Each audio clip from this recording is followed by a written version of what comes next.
अब सिलेक्शन होंगे ताबड़तोड़, क्योंकि नीट काका जी लाया है physics महातोड़।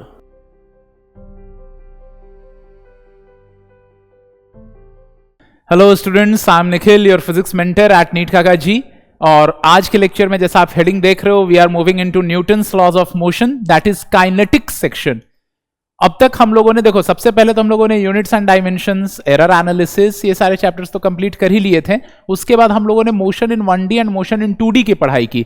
Motion in 1D and motion in 2D, इसको काइनेमेटिक्स बोलते हैं। These are known as kinematics. मैंने समझाया था कि क्यों बोलते हैं kinematics, because they deal with the nature of motion without taking into account the cause of motion. लेकिन इस चैप्टर में न्यूटन्स लॉज ऑफ मोशन में हम लोग डील कर रहे हैं काइनेटिक्स से। Now kinetics deals with the cause of motion and primarily what is the cause that gives the motion a particular type that it has, it is the force. Force is the cause of motion. अब ये थोड़ा सा बोलना ये अटपटा है भैया sir, अगर सर कोई चीज कांस्टेंट वेलोसिटी से चल रही है तो उस पर कोई फोर्स एक्ट नहीं कर रहा, तो आप कैसे बोल रहे हो force is the cause of motion?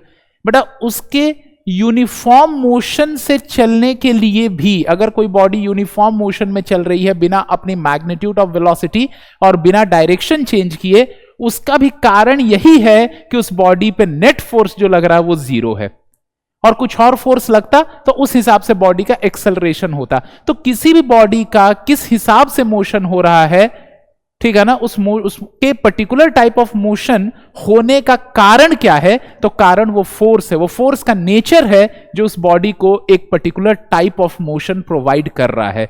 So what is the cause of any particular type of motion? It is the force acting on the body. So we are now going to study the kinetics and who could have better designed this particular section of physics other than Newton. So this particular chapter is also known by the name of Sir Isaac Newton, Newton's laws of motion. Okay?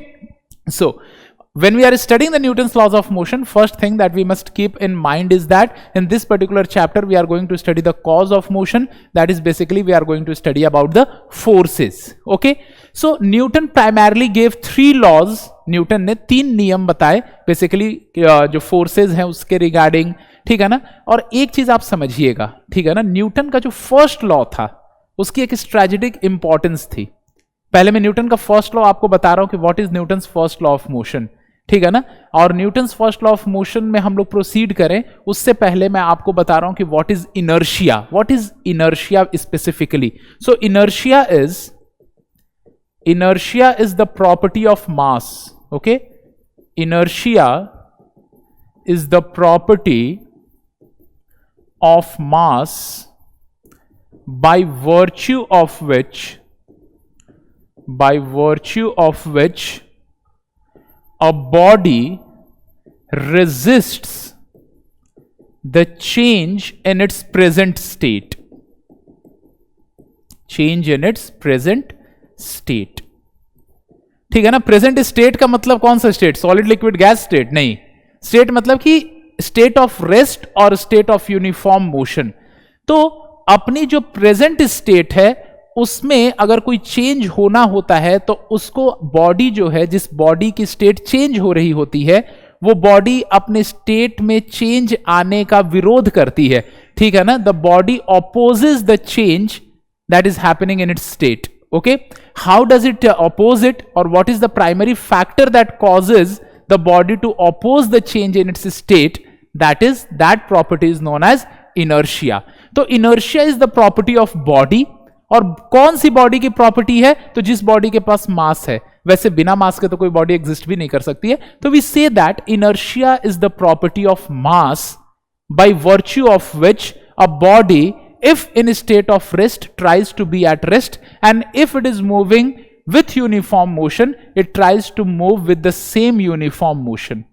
And obviously uniform motion का मतलब कि direction भी नहीं change हो रही है, तो it tries to move with the same uniform motion in same direction. So this property is known as inertia. So inertia is the property of mass by virtue of which a body resists the change in its present state. ठीक है। तो primarily देखो inertia जो होती है वो 3 तरह की होती है, ठीक है ना। वैसे तो इनर्शिया केवल किस तरह की होती है? Inertia is only for uniform motion, ठीक है ना। इनर्शिया ऑफ यूनिफॉर्म मोशन, लेकिन यूनर्शिया ऑफ यूनिफॉर्म मोशन को फिर अलग अलग तरह से हम लोग पढ़ते हैं। तो यूनर्शिया ऑफ यूनिफॉर्म मोशन जो होती है इसको ऐसे पढ़ा जाता है। पहली चीज है इनर्शिया ऑफ रेस्ट, दूसरी चीज है इनर्शिया ऑफ मोशन, ठीक है ना, और जो तीसरी चीज है it is inertia of direction. तो पहली चीज है इनर्शिया ऑफ रेस्ट, दूसरी इनर्शिया ऑफ मोशन और तीसरी inertia of direction. Inertia of rest क्या होती है? If a body is at rest it tries to be at rest, ठीक है ना। A body at rest always tries to remain at rest, ठीक है। तो ये प्रॉपर्टी है कि a body at rest always tries to remain at rest, तो ये इनर्शिया ऑफ रेस्ट की प्रॉपर्टी होती है, ठीक है ना। सेकंड, इनर्शिया ऑफ मोशन की क्या प्रॉपर्टी है? तो a body moving with some constant magnitude of velocity,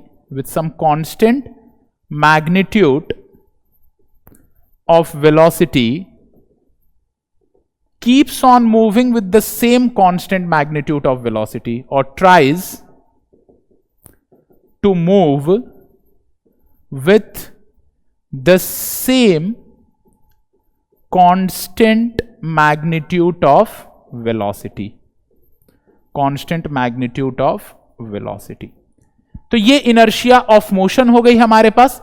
और इनर्शिया ऑफ डायरेक्शन क्या है, ठीक है ना, ये हमें ध्यान देना है। तो इनर्शिया ऑफ डायरेक्शन में the body tries to move in the same direction, the body tries to move in the same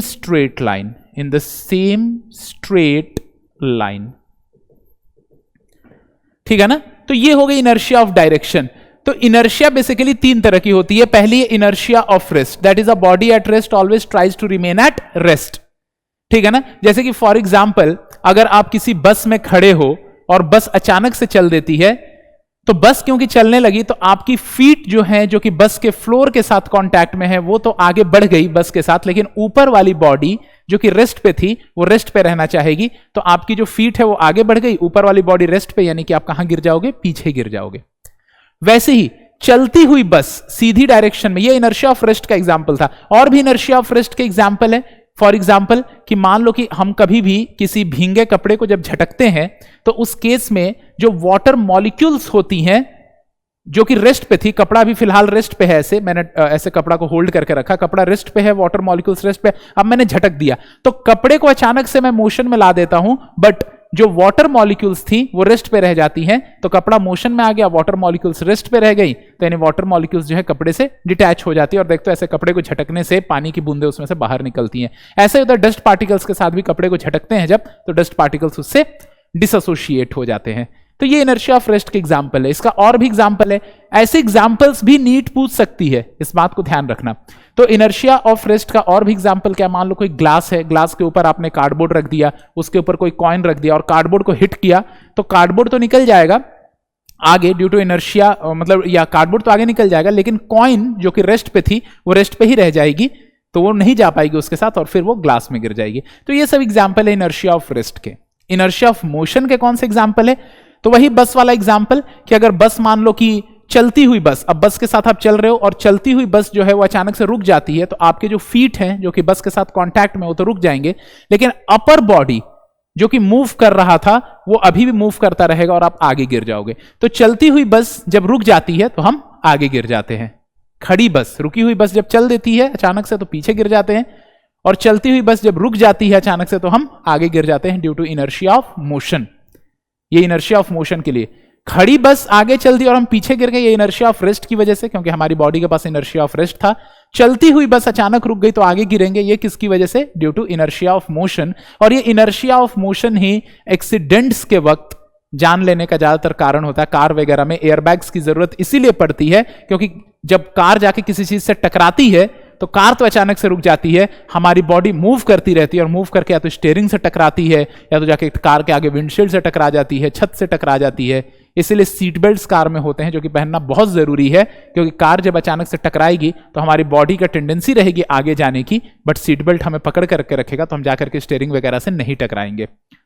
और इसीलिए कार्स में एयरबैग वगैरह रहती हैं, इंपल्स को हम लोग रिड्यूस कर पाए, उस चीज को भी हम आगे देखेंगे, ठीक है ना, कि इंपल्स क्या होता है, ठीक है ना। But this is all due to inertia of motion. तो और भी इनर्शिया ऑफ मोशन के एग्जांपल्स हैं, मैं लिखवा नहीं रहा हूं ताकि टाइम बचे हमारा। देन मतलब इनर्शिया ऑफ मोशन में body same magnitude of velocity से चलते रहना चाहती है। इनर्शिया ऑफ डायरेक्शन का क्या मतलब है कि बॉडी अपने डायरेक्शन को भी चेंज नहीं करना चाहती है, जिस डायरेक्शन में चल रही है उसी डायरेक्शन में चलते रहना चाहेगी। तो मान लो कि आप किसी ऐसे व्हीकल में बैठे हो जो ओपन है, मान लो कि ऑटो है, और ऑटो में आप बैठे हुए हो और ऑटो चल रही थी और अचानक से ऑटो घूम गई। तो अचानक से जब ऑटो ऐसे घूमती है ना, तो हमको लगता है कि ऑटो तो सीधी चल रही थी, हम बाहर गिर गए हैं। ऐसा नहीं होता है। कोई ग्राउंड से खड़े होकर के देखेगा तो हमें ऐसा लगेगा, देखो मान लो कि ऐसा कोई रोड है, रोड ऐसे सीधा था, ठीक है ना, और यहां पे आप ऐसे लटक करके बैठे हुए थे और फिर रोड ऐसे घूम गया अचानक से, तो ये ऑटो अचानक से घूम गई, यहां पर आकर के ऑटो तो घूम गई, पर आपकी बॉडी की ये टेंडेंसी थी कि स्ट्रेट लाइन पे जाने की, और आप ऐसे निकल करके बाहर गिर जाओगे। अब ऑटो को देखोगे, क्योंकि रिलेटिव वेलोसिटी का सब मामला होता, तो ऑटो के रेस्पेक्ट में आप इधर जाते हुए दिखोगे आप। लेकिन अगर कोई ग्राउंड से खड़े होकर ऑब्जर्वर देखेगा तो इस बात को रियलाइज करेगा कि आप तो स्ट्रेट लाइन में जा रहे थे, ये ऑटो वाले की ही गलती थी जो उसने ऑटो घुमा दिया। तो अगर आप ऑटो पे लटके हुए हो और ऑटो अचानक से इधर घूम जाती है, तो आपको लगता है कि आप बाहर गिर गए हो ऑटो से, होता ये नहीं है। एक्चुअली आप तो स्ट्रेट लाइन पे चले जाते हो और ऑटो इधर जा रही है, तो ऑटो को देखते रहने पर हमें यही लगता है कि ऑटो के रेस्पेक्ट में हम इधर जा रहे हैं, बट एक्चुअली होता यह है कि हम तो स्ट्रेट लाइन पे जा रहे होते हैं और ऑटो इधर निकल लेती है, ठीक है ना। तो यही होता है inertia of direction, the body tries to move in the same straight line. तो इनर्शिया क्या होती है, मैं एक बार फिर से रिपीट कर देता हूं। Inertia is that property of body by virtue of which the body tries to maintain its present state, or rather the body tries to resist the change in its present state. So this is what is inertia. And then inertia is defined to be of three types. So one is inertia of rest, that is a body at rest always tries to remain at rest. Then we have inertia of motion, a body moving with same constant magnitude of velocity tries to move with the same constant magnitude of velocity. And third is inertia of direction, that is the body tries to move in the same straight line. लेकिन ये जो तीनों है, inertia of rest, inertia of motion and inertia of direction, ये तीनों के तीनों already contained है इनर्शिया ऑफ यूनिफॉर्म मोशन में, ठीक है ना। तो इनर्शिया तो बेसिकली एक तरह की होती है, इन तीनों को मिला करके हम लोग लिख देते हैं इनर्शिया ऑफ यूनिफॉर्म मोशन। तो इनर्शिया ऑफ यूनिफॉर्म मोशन ये बोलता है कि किसी भी बॉडी की वेलोसिटी कांस्टेंट होनी चाहिए, the bodies velocity must remain constant, यही बोलता है। अब वेलोसिटी एक वेक्टर क्वांटिटी है, इस बात को समझना। Velocity is what? Velocity is a vector quantity. तो किसी भी बॉडी की वेलोसिटी कांस्टेंट होने का मतलब यह है कि उसकी मैग्नीट्यूड भी कांस्टेंट हो और डायरेक्शन भी कांस्टेंट हो। ये समझ रहे हो? मैग्नीट्यूड भी कांस्टेंट हो और डायरेक्शन भी कांस्टेंट हो। Velocity is a vector quantity, तो वेलोसिटी कांस्टेंट होने का मतलब ये थोड़ी है कि मैग्नीट्यूड ही केवल कांस्टेंट हो, डायरेक्शन भी तो कांस्टेंट होना पड़ेगा ना। तो मैग्नीट्यूड कांस्टेंट होना इनर्शिया ऑफ मोशन में आ जाता है, डायरेक्शन कांस्टेंट होना मतलब सेम स्ट्रेट लाइन में चल रही है, ये इनर्शिया ऑफ डायरेक्शन में आ जाता है। देख रहे हो, इनर्शिया ऑफ यूनिफॉर्म मोशन में दोनों ऑलरेडी स्टोर्ड है, क्योंकि इनर्शिया ऑफ यूनिफॉर्म मोशन क्या बोल रहा है कि वेलोसिटी को कांस्टेंट रहना है, और वेलोसिटी को कांस्टेंट रहने का मतलब है कि उसका मैग्नीट्यूड भी कांस्टेंट होना चाहिए और उसका डायरेक्शन भी कांस्टेंट होना चाहिए। और वेलोसिटी को कांस्टेंट रहने का यह मतलब है कि वेलोसिटी या तो सम कांस्टेंट हो जाए या वेलोसिटी जीरो भी तो हो सकती है, जीरो भी तो एक कांस्टेंट ही है ना। तो velocity can be zero also, magnitude of velocity, या वेलोसिटी को अगर मैं नल वेक्टर बोलता हूं, नल वेक्टर या जीरो, ठीक है ना, ऐसा भी तो हो सकता है ना। तो यही इनर्शिया ऑफ रेस्ट भी है, ठीक है ना। वेलोसिटी को कांस्टेंट रहना है, तो अगर वेलोसिटी शुरुआत में ही जीरो थी तो बाद में भी जीरो रहेगी, and this is what is inertia of rest. तो इनर्शिया ऑफ यूनिफॉर्म मोशन के अंदर इनर्शिया ऑफ रेस्ट भी ऑलरेडी कंटेन्ड है, इनर्शिया ऑफ मोशन भी कंटेन्ड है, एंड इनर्शिया ऑफ डायरेक्शन भी कंटेन्ड है। तो अगर हम पूछें कि एक्चुअली कितनी तरह की इनर्शिया है बॉडी के पास, तो there is only one type of inertia, that is inertia of uniform motion. Then inertia of uniform motion can be further categorized into inertia of rest, inertia of motion and inertia of direction, ठीक है ना। तो hopefully inertia क्या होती है ये आप लोगों को क्लियर हो गया है, क्योंकि अब यहीं से हम लोग का आधार बनेगा Newton's first law of motion का, ठीक है। तो चलिए अब प्रोसीड करते हैं यहां से Newton's first law of motion में, ठीक है। तो Newton's first law of motion actually बोलता क्या है? Newton's first law of motion को इन्हीं कारणों की वजह से लॉ ऑफ इनर्शिया भी बोला जाता है, ठीक है ना। So what is Newton's first law of motion? Basically it states that Newton's first law of motion, Newton's first law of motion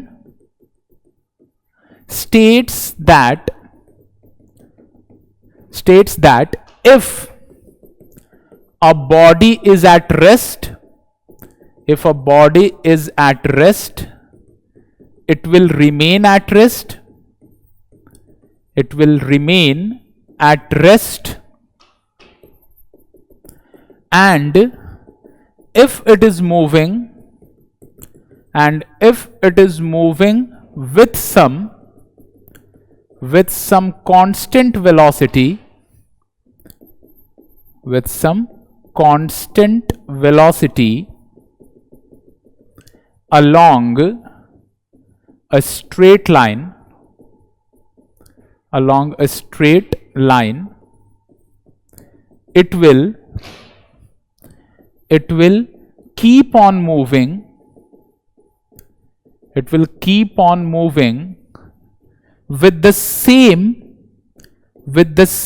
constant velocity along the same straight line, with the same constant velocity along the same straight line until and unless, okay, until and unless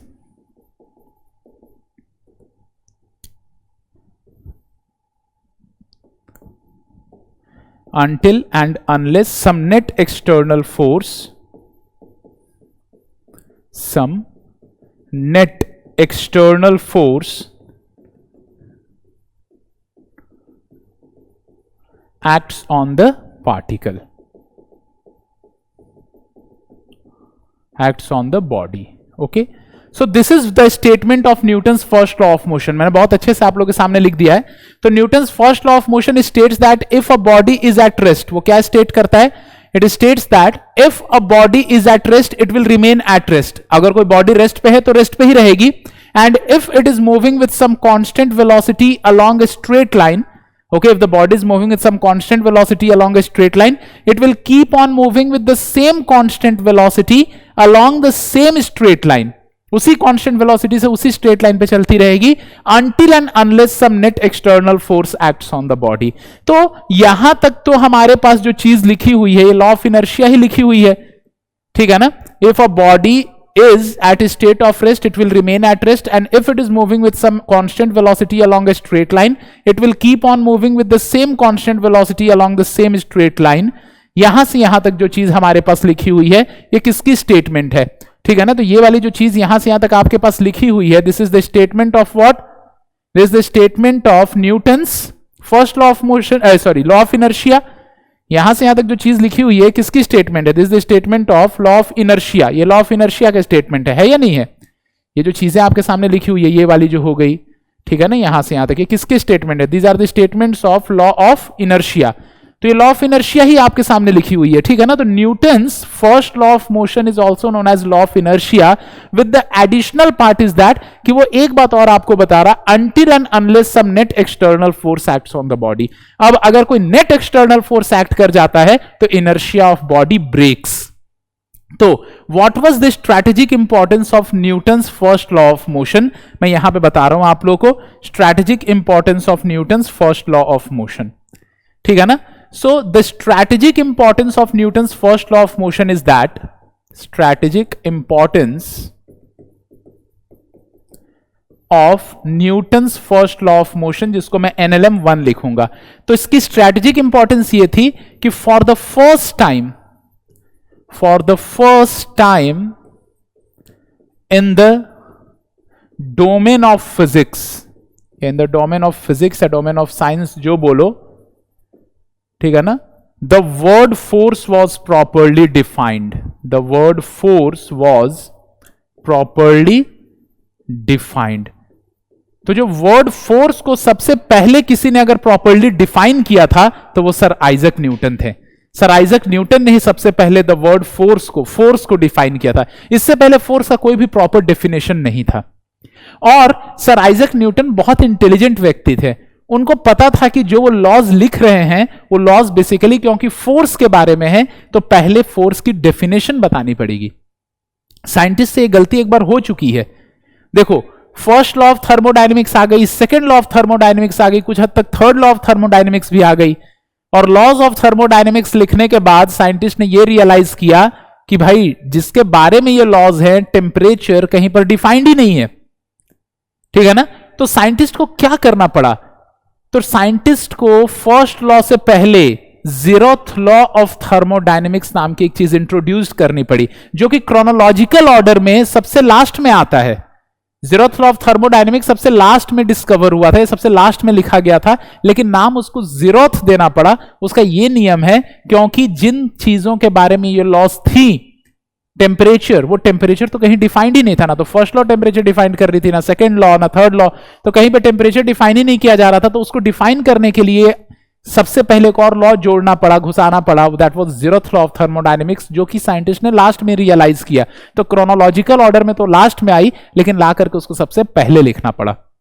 तो इस बात को आप लोग समझना।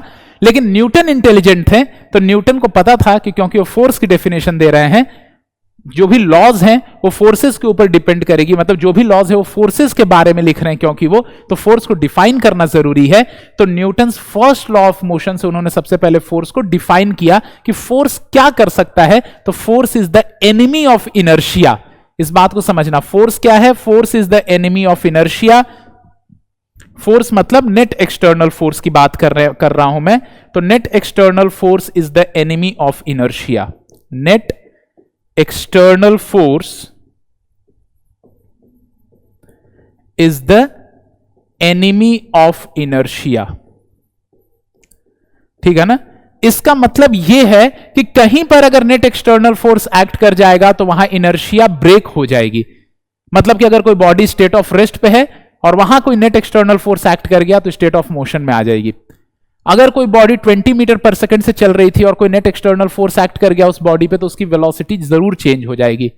अगर same direction में act कर गया वेलोसिटी के, तो मैग्नीट्यूड चेंज होगा। किसी और डायरेक्शन में एक्ट किया तो मैग्नीट्यूड भी चेंज होगा, डायरेक्शन भी चेंज होगा। 90 डिग्रीज पे एक्ट किया तो केवल और केवल डायरेक्शन चेंज हो जाएगी, लेकिन चेंज जरूर करेगा वेलोसिटी को। तो force is the enemy of inertia. Force क्या कर सकता है, तो इनर्शिया को ब्रेक कर देगा। So Newton's first law of motion का स्ट्रैटेजिक इंपॉर्टेंस यही था कि उसने बताया फोर्स की डेफिनेशन पूरे वर्ल्ड को सबसे पहले। अगर किसी ने करेक्ट डेफिनेशन फोर्स की बताई तो it was Newton's first law of motion. So this is the strategic importance of Newton's first law of motion, that is for the first time in the world of physics the word force was properly introduced and defined, ठीक है। तो यहां पे बहुत अच्छी अच्छी बातें आप लोगों ने इसके बारे में पढ़ी, ठीक है ना। लेकिन अब हम इसके Newton's first law of motion के कुछ और प्रैक्टिकल एग्जाम्पल्स देखते हैं, जो एग्जाम्पल्स नीट पूछ सकती है हम लोगों से, ठीक है ना। वैसे Newton's first law of motion में होता क्या है, सबसे पहली बात कि इसकी हमें, इसके जो क्वेश्चंस होते हैं वो जनरली इक्विलिब्रियम वाले क्वेश्चन होते हैं। क्योंकि Newton's first law of motion में एक्चुअली क्या होता है ना, F net equal to zero. Newton's first law of motion को लॉ ऑफ इनर्शिया इसलिए बोलते हैं क्योंकि इसमें F net equal to zero माना गया होता है, ठीक है ना, कि एफ नेट जो है वो जीरो है, इसीलिए बॉडी अगर रेस्ट पे है तो रेस्ट पे रहेगी, और किसी स्ट्रेट लाइन पे अगर वो यूनिफॉर्म मोशन कर रही है तो उसी स्ट्रेट लाइन पे सेम मैग्नीट्यूड ऑफ वेलोसिटी से यूनिफॉर्म मोशन करती रहेगी अगर कोई फोर्स एक्ट ना करे।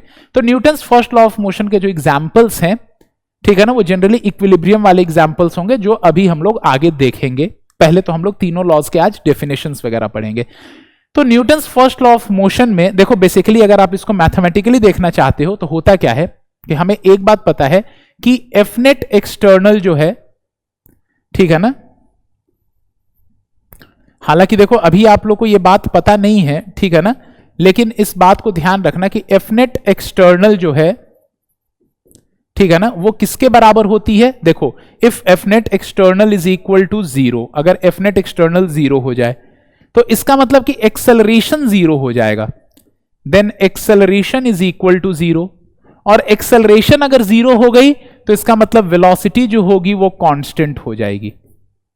एक्सेलरेशन 0 होने का मतलब क्या है? Velocity constant. वेलोसिटी कांस्टेंट होने का मतलब क्या है? कि velocity is constant both in magnitude as well as direction. Magnitude में भी कांस्टेंट है और डायरेक्शन में भी कांस्टेंट है वेलोसिटी, ये ध्यान देने वाली बात है। तो अगर एफ नेट एक्सटर्नल 0 है तो एक्सेलरेशन 0 है, और एक्सेलरेशन 0 है तो वेलोसिटी कांस्टेंट है, मैग्नीट्यूड में भी कांस्टेंट है और डायरेक्शन में भी कांस्टेंट है। मैग्नीट्यूड में कांस्टेंट होने का मतलब यह है कि अगर that is if initial velocity u का जो मैग्नीट्यूड है अगर वो v0 है, ठीक है ना, तो जो फाइनल वेलोसिटी v है उसकी भी जो मैग्नीट्यूड होगी वो v0 ही होगी। उसकी जो मैग्नीट्यूड है वो क्या हो जाएगी? v0 ही होगी उसकी भी मैग्नीट्यूड, ठीक है ना। और डायरेक्शन में कांस्टेंट होने का मतलब है कि अगर इनिशियल वेलोसिटी की डायरेक्शन v0 कैप है तो जो फाइनल वेलोसिटी की डायरेक्शन होगी वो भी v0 कैप ही होगी, ठीक है ना। और इसमें एक और चीज आता है कि अगर इनिशियल वेलोसिटी की, मान लो ये हमारे पास ये जो चीज लिखी हुई है, ये लिखी हुई है इनर्शिया ऑफ यूनिफॉर्म मोशन या इनर्शिया ऑफ मोशन लिखा हुआ है, ये इनर्शिया ऑफ मोशन, ये inertia of direction. Inertia of rest आपको ये चीज और बता सकता है, क्योंकि अगर एक और चीज यहां लिख सकते हो कि अगर इनिशियल वेलोसिटी मान लो 0 है तो फाइनल वेलोसिटी भी हमारे पास क्या हो जाएगी? 0। तो यही है Newton's first law of motion. ये क्या है? Newton's first law of motion है। इसको हम बोलते हैं स्टेट ऑफ इक्विलिब्रियम। अगर किसी बॉडी पे नेट फोर्स 0 होता है तो हम बोलते हैं कि बॉडी किस चीज में है? इक्विलिब्रियम में है, ठीक है ना। तो इस बात को समझना, if F net external is equal to 0 then the body is said to be in equilibrium. The body is said to be in equilibrium, ठीक है ना। तो अगर एफ नेट एक्सटर्नल 0 हो जाए तो हम बोलेंगे कि जो बॉडी है वो किसमें है? इक्विलिब्रियम में है। ये ध्यान देने वाली बात है। अब इक्विलिब्रियम दो तरह के होते हैं, इस बात को समझना। तो ये वाली जो चीज हमारे पास लिखी हुई है, ये वाली चीज, इसको हम बोलते हैं डायनामिक इक्विलिब्रियम। इसको क्या बोलते हैं? डायनामिक इक्विलिब्रियम बोलते हैं। This is known as dynamic equilibrium, ठीक है ना। और ये वाली जो चीज है इसको हम क्या बोलते हैं? ये जो चीज लिखी हुई है इसको बोलते हैं स्टैटिक इक्विलिब्रियम। देखो नेट फोर्स तो दोनों पे 0 है, लेकिन नेट फोर्स 0 होने के बाद, नेट फोर्स दोनों पे 0 है, पर नेट फोर्स 0 होने के बाद बॉडी या तो कांस्टेंट मैग्नीट्यूड ऑफ वेलोसिटी से चल सकती है या तो बॉडी रेस्ट पे रह सकती है। तो जब body constant magnitude of velocity से चल रही होती है तो उसको बोलते हैं कि बॉडी क्या शो कर रही है? Dynamic equilibrium.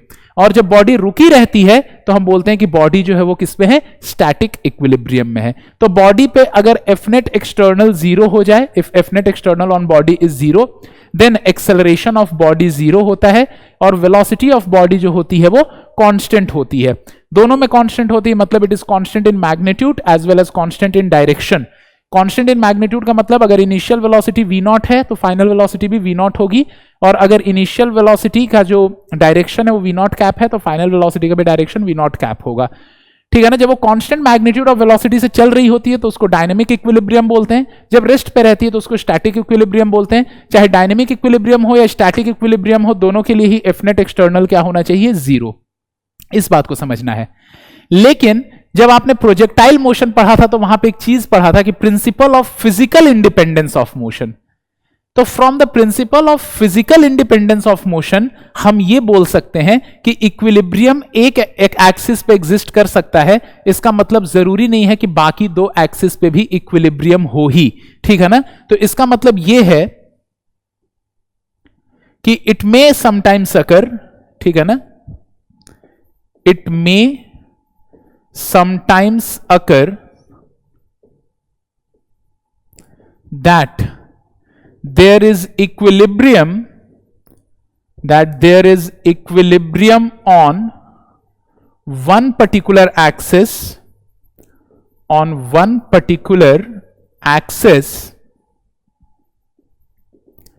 but on the other two axes but on the other two axis, axis का प्लूरल एक्सेस होता है, F net external is not equal to zero.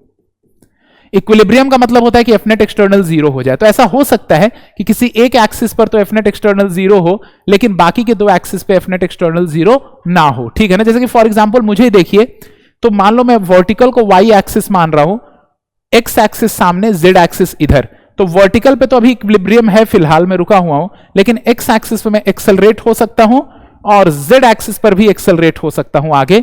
तो मेरे लिए मान लो मैं कहीं इधर भाग रहा हूं और इधर एक्सेलरेट कर रहा हूं, तो एक्स एक्सिस पे मेरे लिए एक्सेलरेशन का कंपोनेंट आ जाएगा, जेड पे भी आ जाएगा, मतलब इन दोनों पे इक्विलिब्रियम नहीं है, लेकिन वाई एक्सिस पे इक्विलिब्रियम होगी फिर भी, अगर मैं हॉरिजॉन्टल ग्राउंड पे दौड़ रहा हूं तो इसका मतलब यह है कि जिस किसी भी एक्सिस पर इक्विलिब्रियम होता है वहां पर तो Newton's first law of motion valid होगा। मतलब कि वहां पे आप ये बोल सकते हो कि initial velocity v naught will be equal to final velocity v naught, but जिन एक्सिस पे इक्विलिब्रियम नहीं है वहां पे ये चीज नहीं बोली जा सकती है। जैसे कि for example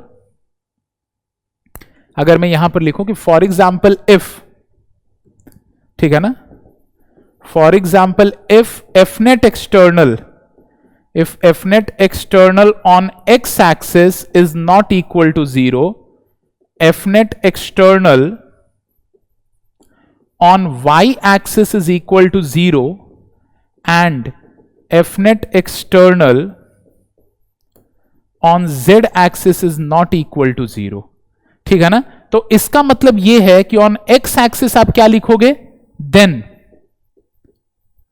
on x axis आप लिखोगे इनिशियल वेलोसिटी का जो मैग्नीट्यूड होगा, अगर वो v नॉट है तो फाइनल वेलोसिटी का जो मैग्नीट्यूड होगा वो भी v नॉट ही रहेगा, और इनिशियल वेलोसिटी की जो डायरेक्शन है अगर वो v नॉट कैप है तो फाइनल वेलोसिटी की जो डायरेक्शन होगी, ठीक है ना, वो भी v नॉट कैप ही होगी। फाइनल वेलोसिटी की जो डायरेक्शन होगी वो भी क्या होगी, v नॉट कैप होगी, ठीक है ना। ये ध्यान देने वाली बात है। वैसे लेकिन y पे क्या होगा, y पे क्या लिखोगे आप लोग, तो यहां पर इनिशियल वेलोसिटी का जो मैग्नीट्यूड है अगर वो v नॉट है, ठीक है ना। अच्छा x पे मैंने नहीं, x पे मैंने इक्विलिब्रियम नहीं माना है, तो x पे क्योंकि इक्विलिब्रियम नहीं माना है तो यहां पे ये चीज वैलिड नहीं है। यहां पे अगर इनिशियल वेलोसिटी का मैग्नीट्यूड v नॉट है तो फाइनल वेलोसिटी का जो मैग्नीट्यूड है वो v नॉट नहीं होगा, और इनिशियल वेलोसिटी की डायरेक्शन अगर v नॉट है तो फाइनल वेलोसिटी का जो डायरेक्शन है वो v नॉट हो भी सकता, नहीं भी हो सकता। देखो इसके अंदर एक चीज मैं एक साथ ही लिख रहा हूं, इसको मैं समझाऊंगा भी आप लोग, क्योंकि मैं बोल क्या रहा हूं। अगर इनिशियल वेलोसिटी v है तो फाइनल वेलोसिटी जो होगी, या इनिशियल वेलोसिटी v नॉट है तो फाइनल वेलोसिटी v नॉट ही होगी। इस केस में ऐसा नहीं होगा। अगर initial velocity u v not है तो फाइनल वेलोसिटी v नॉट नहीं होगी, या तो इसका मैग्नीट्यूड बदल गया होगा या डायरेक्शन बदल गया होगा या दोनों चीजें बदल गई होंगी। पर यहां पर ऐसा नहीं होगा। यहां पर अगर इनिशियल वेलोसिटी u जो है, if initial velocity u it is equal to v या v नॉट, तो फाइनल वेलोसिटी v भी v नॉट के ही बराबर होगी इस पर्टिकुलर केस में। लेकिन इस केस का जहां तक सवाल है, तो अगर इनिशियल वेलोसिटी यहां पर भी हमारे पास v नॉट है तो फाइनल वेलोसिटी जो है वो v नॉट नहीं होगी, ठीक है ना। तो मैं यहां पे एक्सिस वाइज लिख रहा हूं, तो अगर ux हमारी v नॉट x है तो जो फाइनल वेलोसिटी vx होगी वो v नॉट x नहीं होगी, या तो मैग्नीट्यूड बदल गया होगा या डायरेक्शन, या दोनों। यहां पे अगर इनिशियल वेलोसिटी u जो है अगर वो v नॉट y है, ui v नॉट y, तो vy भी v नॉट y के ही बराबर होगी। और यहां पे अगर initial velocity on z axis uz है, ठीक है ना, जिसको आप v नॉट z लिख रहे हो, तो final velocity on z axis भी v नॉट z ही होगी, ठीक है ना। तो ये ध्यान देने वाली बात है। सॉरी, v नॉट z नहीं होगी। क्यों नहीं होगी, उसका क्या रीजन है, क्योंकि z एक्सिस पर भी इक्विलिब्रियम नहीं है। तो जिस एक्सिस पे इक्विलिब्रियम नहीं होता है वहां पर इनिशियल और फाइनल वेलोसिटीज बराबर नहीं होती हैं, या तो मैग्नीट्यूड बदल जाएगा या डायरेक्शन बदल जाएगा, या दोनों बदल जाएंगी। लेकिन जिस एक्सिस पे इक्विलिब्रियम होता है उस एक्सिस पर वो चेंज नहीं होती है, मतलब उस एक्सिस पे ना तो मैग्नीट्यूड चेंज होती है ना तो डायरेक्शन चेंज होती है। तो यही चीज मैथमेटिकल इंटरप्रिटेशन है Newton's first law of motion का, जिसको अभी हम आगे डिटेल में देखेंगे फ्री बॉडी डायग्राम बनाने के बाद, ठीक है ना, फ्री बॉडी डायग्राम सीखने के बाद। तो चलिए अब इसके और कुछ हम एग्जाम्पल्स देखते हैं। तो एक बहुत फेमस एग्जाम्पल जो इससे रिलेटेड है वो ये है कि मान लीजिए कि यहां पे हमारे पास कोई ब्लॉक टंगा हुआ है। ठीक है ना, और यहां पे नीचे कोई और एक धागा है, यहां से यहां तक इस जो ऊपर वाला धागा है, ये जो ऊपर वाला धागा है, मान लीजिए कि इसको मैं बोल रहा हूं ए बी, और नीचे वाला जो धागा है उसको मैं बोल रहा हूं सी डी। और हमारे पास दो केसेस हैं, C D is suddenly pulled and second case है C D is given a jerk. तो इस बात को समझना आप लोग, इफ सी डी इज, पहले मैं ऐसे लिख रहा हूं, if C D is not suddenly pulled, if C D is slowly pulled, slowly pulled, तो अगर आपने सीडी को धीरे धीरे खींचना स्टार्ट किया और यहां पे ये मास m है, तो जो फोर्स है वो ऊपर ट्रांसमिट हो जाएगा, और दोनों सेम धागे हैं, दोनों क्या है, सेम धागे हैं, मतलब सेम धागा का मतलब ये है कि सेम मटेरियल का बना हुआ धागा है। तो अगर हमने सीडी को धीरे धीरे खींचना स्टार्ट किया तो ज्यादा लोड इसके ऊपर आ जाएगा, AB के ऊपर। क्यों? क्योंकि AB को CD का वजन तो उठाना ही है। AB जो है इसको CD, मतलब CD में जो आपने लोड लगाया है, मान लो यहां पे कुछ आपने लोड लगा दिया, कुछ फोर्स लगा करके और आपने खींचना स्टार्ट किया, तो CD में जो फोर्स लग रहा है यहां पे जो आपने लगा रखा है वो तो एक्ट कर ही रहा है, AB को वो फोर्स तो झेलना ही है, लेकिन साथ साथ ये जो M है, M का वेट भी झेलना है, तो यानी कि AB पहले टूट जाएगा, ठीक है ना, अगर आपने धीरे धीरे खींचना स्टार्ट किया।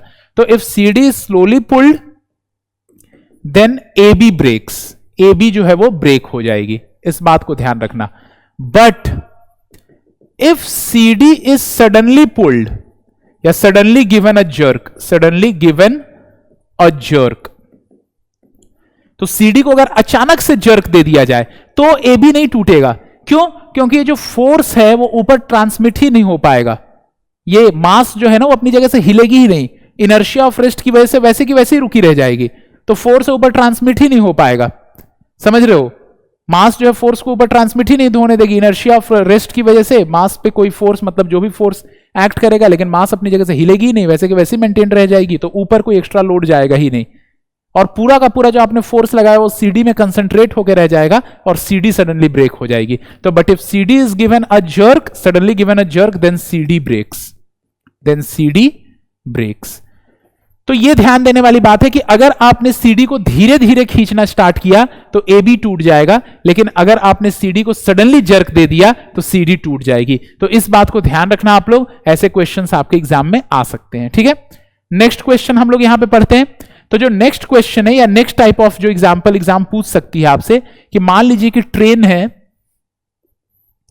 और मैं उसकी एक कंपार्टमेंट बना रहा हूं, और यहां पे आपका दोस्त जो है वो ऊपर वाले बर्थ पे बैठा हुआ है और आप यहां नीचे वाले बर्थ पे बैठे हुए हो, ठीक है ना, और आपका जो दोस्त है वो ऊपर वाले बर्थ से कोई चीज गिराता है और आपको देता है, ठीक है ना, कोई चीज गिरा करके और आपको देता है।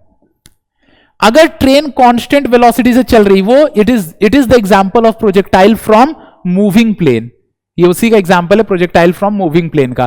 तो यहां पे आप दोनों की जो वेलोसिटी है, इस बात को समझना, आप दोनों की, मान लो कि ट्रेन की वेलोसिटी v है, तो आप भी तो ट्रेन के साथ चल रहे हो, तो आपकी वेलोसिटी v है, और नीचे जो आपका दोस्त, या अगर ये मान लो कि ये आप हो, this is me and this is friend, तो आप देख सकते हो कि आपके और आपके दोस्त की दोनों की वेलोसिटी क्या है, v ही है।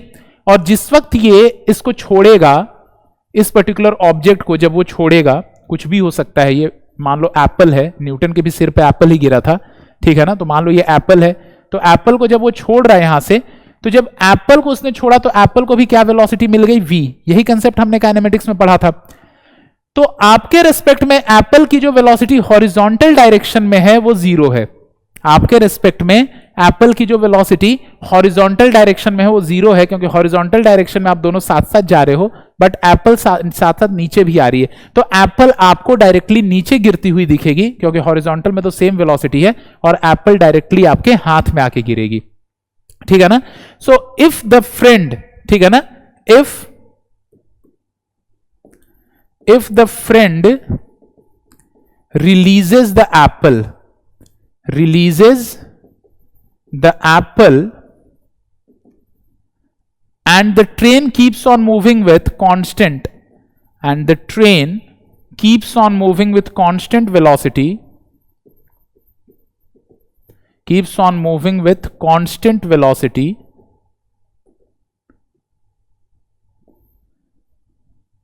with constant velocity, then the path observed from inside the train, path observed किसका पाथ? फॉर एप्पल, और कहां से? From inside the train, from inside the train will be a straight line, वो क्या हो जाएगा? स्ट्रेट लाइन हो जाएगा, ठीक है ना, will be a straight line,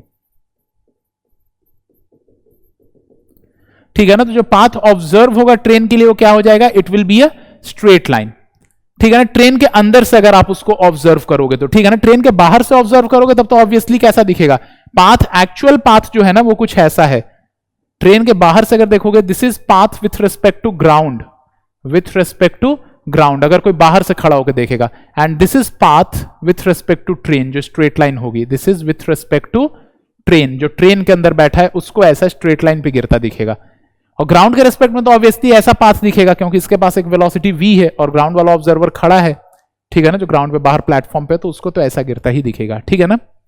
लेकिन अब क्या होगा कि मान लीजिए कि जैसे ही ऊपर वाले बर्थ पे आपका जो दोस्त बैठा हुआ है उसने एप्पल को रिलीज किया और ट्रेन जो है वो एक्सेलरेट होने लगी, ट्रेन जो है वो क्या होने लगी? एक्सेलरेट। पहले ट्रेन v वेलोसिटी से ही चल रही थी, तो आप लोग दोनों भी चल रहे थे v वेलोसिटी से, लेकिन जैसे ही, और आप लोग v वेलोसिटी से चल रहे थे, और जब उसने एप्पल रिलीज किया तो एप्पल को भी क्या वेलोसिटी मिल गई? v।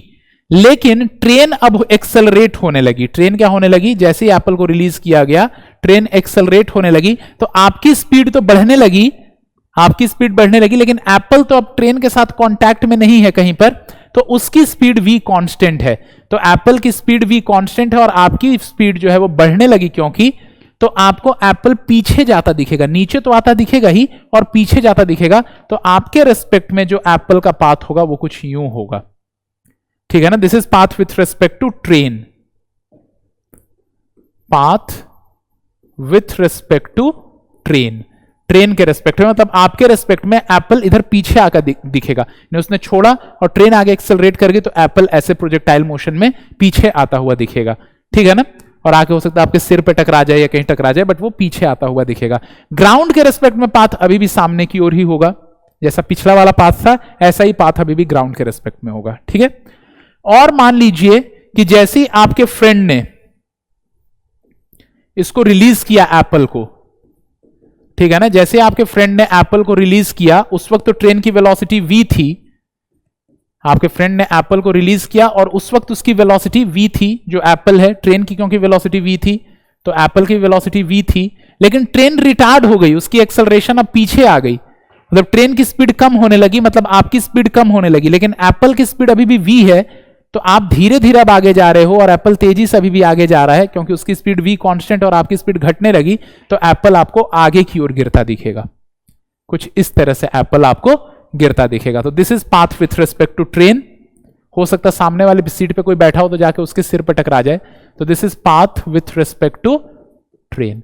तो ट्रेन के ऊपर वाली सीट से नीचे वाली सीट पे अगर किसी ऑब्जेक्ट को गिराना है तो पहले थोड़ा निश्चिंत होकर के इस बात को देख लेना कि भाई ट्रेन एक्सेलरेट या रिटार्ड ना हो जाए, जैसे आपने चीज गिराई और ट्रेन ने ब्रेक मार दिया अगर, तो चीज आपको आगे की जाती हुई दिखेगी, और अगर आपने कोई चीज गिराई और ट्रेन अगर एक्सेलरेट होने लगी तो पीछे जाती हुई दिखेगी। मतलब अगर आपने चीज गिराई और ट्रेन अगर मान लो एक्सेलरेट होने लगी तो वो चीज पीछे प्रोजेक्टाइल पाथ पे दिखेगी आपको गिरती हुई ट्रेन के अंदर से, और अगर मान लीजिए कि आपने चीज गिराई और ट्रेन रिटार्ड हो गई, मतलब कि एक्सेलरेशन कम, उसकी वेलोसिटी कम होने लगी, रिटार्ड होने लगी, तो वेलोसिटी कम होने लगी तो वो चीज आपको आगे गिरती हुई दिखेगी। और अगर आपने कोई चीज गिराई और ट्रेन कांस्टेंट वेलोसिटी से चल रही है तो फिर वो चीज आपको सीधी नीचे ही गिरती हुई दिखेगी, ठीक है ना। तो ये क्वेश्चन नीट पूछ सकता है, और ये क्वेश्चन, ऐसे क्वेश्चन जो है वो नीट एग्जामिनेशन में आते हैं। सो this is the theory about Newton's first law of motion. अब हम एंटर कर रहे हैं Newton's second law of motion को, ठीक है। तो चलिए अब हम लोग प्रोसीड करते हैं Newton second law of motion पे, ठीक है। Newton second law of motion ज्यादा थ्योरेटिकल नहीं है, थोड़ा सा लेकिन मैथमेटिकल लॉ है, और Newton second law of motion he mathematically सबसे ज्यादा इस्तेमाल होता है, और Newton second law of motion के मैथमेटिकल स्टेटमेंट से Newton first law of motion को शो कराया जा सकता है, ठीक है ना। So what is Newton second law of motion? It states that, first of all मैं लिख देता हूं यहां पे Newton second law of motion, ठीक है। Newton's second law of motion states that, okay, Newton's second law of motion states that the net external force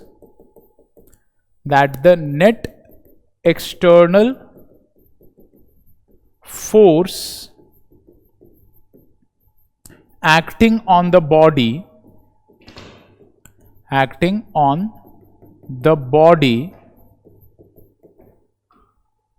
okay, is directly proportional to, even otherwise true है, the rate of change of momentum of the body is directly proportional to the force applied.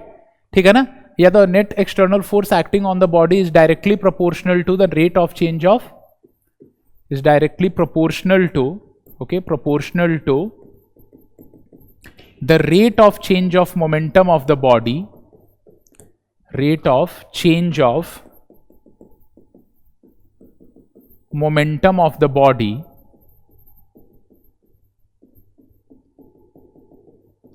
okay, and the change in momentum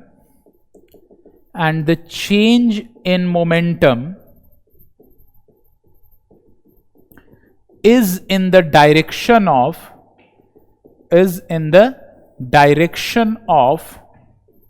the net external force, okay, net external force. So change in momentum is in the direction of the net external force. तो इस बात को हम लोग को ध्यान में रखना है कि इस लॉ के दो पार्ट्स हैं, बेसिकली आपको दिख रहा है, पहला पार्ट मैग्नीट्यूड और दूसरा पार्ट डायरेक्शंस को डील कर रहा है.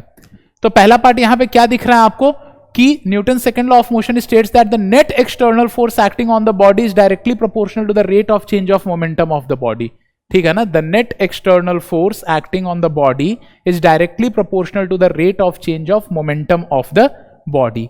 तो ये बात हम लोग को यहां पे ध्यान से देखना है. ठीक है ना, the net external force acting on the body is directly proportional to the rate of change of momentum of the body. ठीक है ना, और जो सेकेंड पार्ट इसका बोल रहा है वो ये है कि and the change in momentum is in the direction of the external force. जो चेंज इन मोमेंटम है वो किसके डायरेक्शन में है, तो it is in the direction of the external force. ठीक है ना.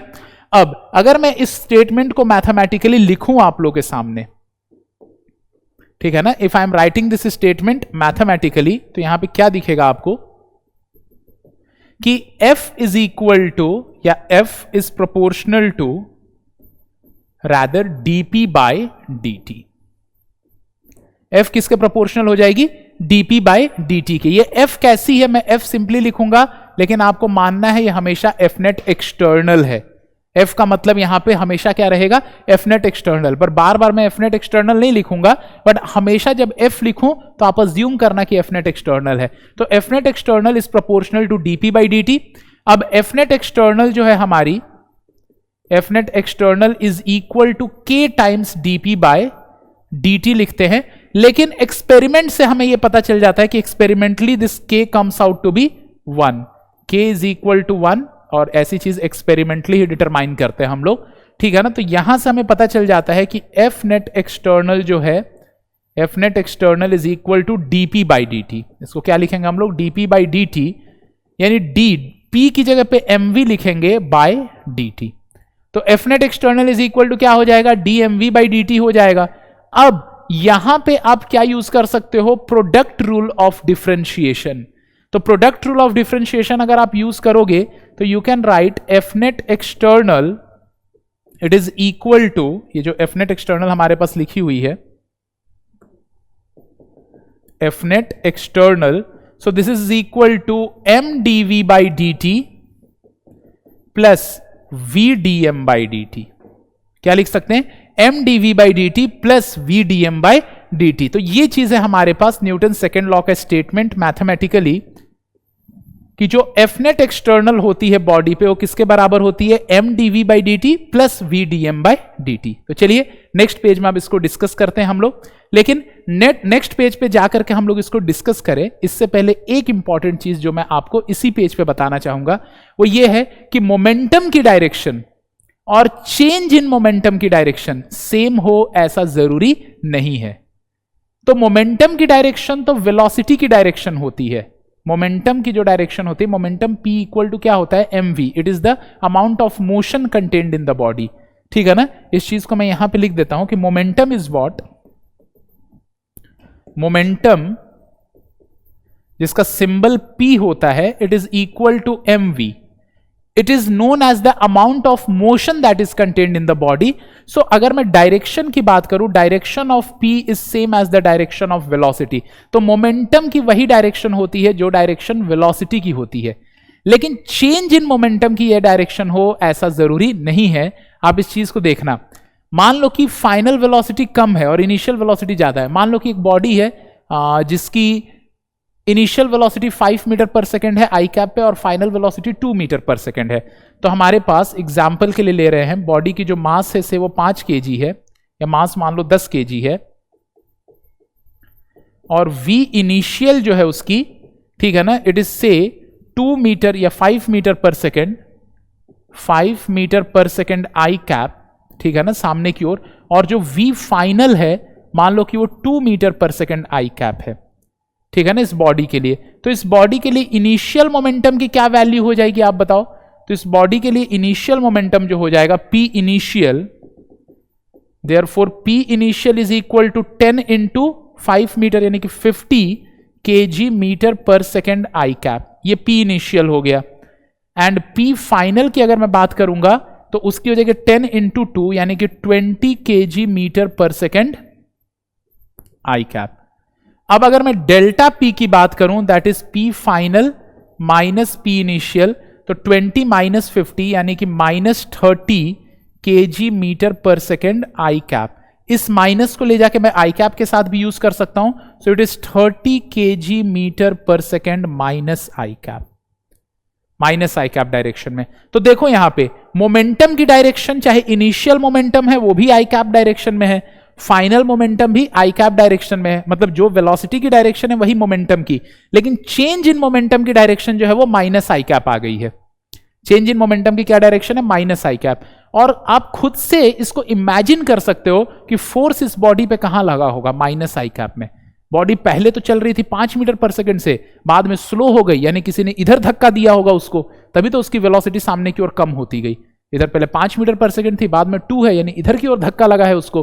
तो जिस डायरेक्शन में फोर्स है, नेट एक्सटर्नल फोर्स, उसी डायरेक्शन में चेंज इन मोमेंटम है। सो it is worth noting that the direction of momentum and the direction of change in momentum may not necessarily be same. The direction of momentum is always in the direction of velocity, but the direction of change in momentum, ठीक है ना, इसको थोड़ा ऊपर करके मैं लिख देता हूं, the direction of change in momentum, change in momentum की जो डायरेक्शन होगी, it will be the direction of F net external, net external force की वो डायरेक्शन होती है। तो इस बात को आपको ध्यान रखना है कि मोमेंटम की जो डायरेक्शन होती है वो तो वेलोसिटी की होती है, पर चेंज इन मोमेंटम की जो डायरेक्शन होती है वो एफ नेट एक्सटर्नल की होती है। और F net external Newton second law से हमें पता चल रहा है कि it is M DV by D T plus V D M by D T. तो अब मान लीजिए कि अगर, ठीक है ना, मैं यहां पे लिख दे रहा हूं इस चीज को कि if m is equal to constant, अगर m कांस्टेंट हो गया, तो अगर m कांस्टेंट है तो dm बाई dt जीरो हो जाएगा, ये वाला पार्ट पूरा जीरो हो गया। तो उस केस में एफ नेट एक्सटर्नल जो होती है, F net external, it is simply equal to m dv by dt। लेकिन काइनेमेटिक्स में आपने क्या पढ़ा था कि dv बाई dt क्या होती है? एक्सेलरेशन।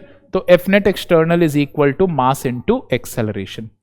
तो एफ नेट एक्सटर्नल का वैसे फॉर्मूला हमारे पास क्या होता है कि F net external is DP by D T, जिसको डीएमवी बाई डी टी भी बोल सकते हो, जिसको एक्सपैंड करके product rule of differentiation use करके क्या लिख सकते हो? F net external equal to M DV by D T plus V D M by D T, ये चीज लिख सकते हो।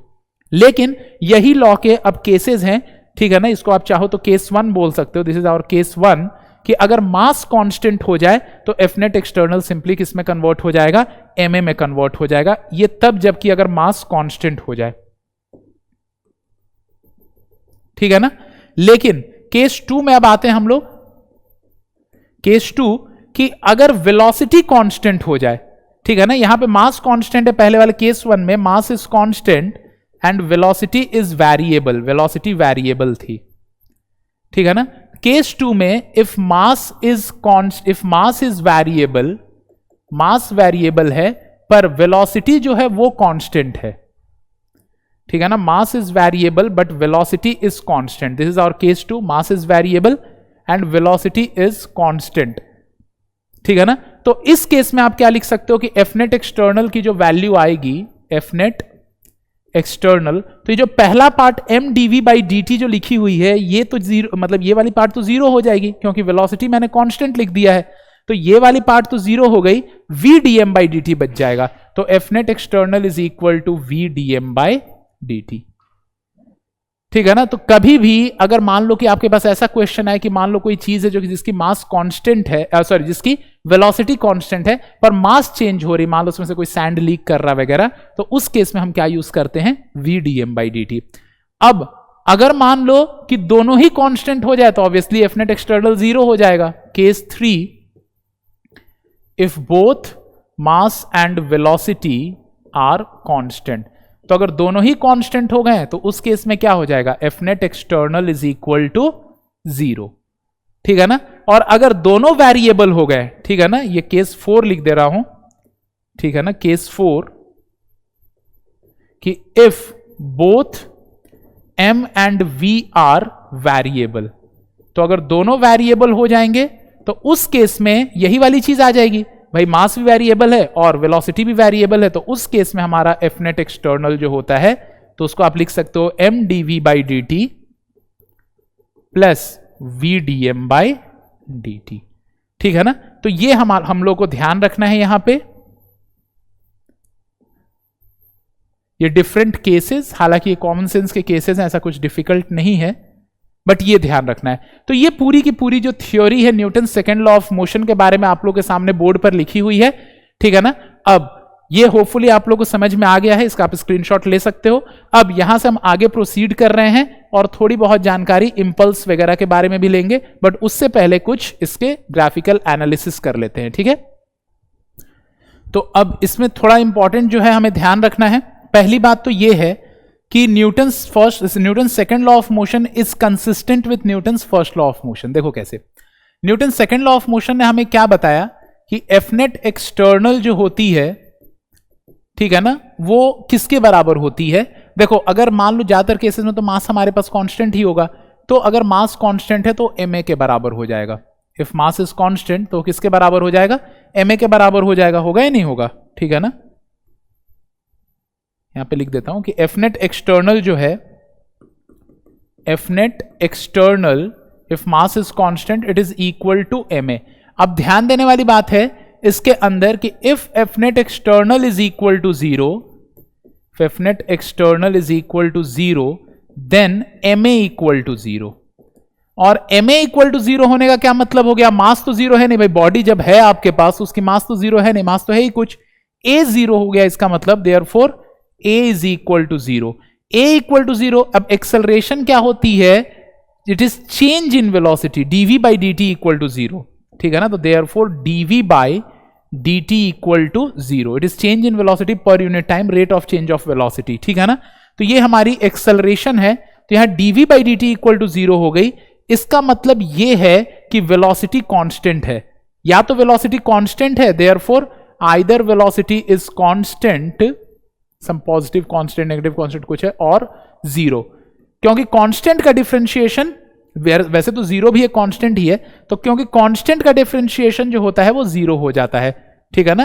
तो therefore velocity is constant, so this is consistent with Newton's first law of motion, क्योंकि Newton's first law of motion भी तो यही बोलता है कि अगर एफ नेट एक्सटर्नल जीरो हो जाएगा, ठीक है ना, क्या बोलता है कि if F net external equal to zero then either velocity is constant और velocity is zero.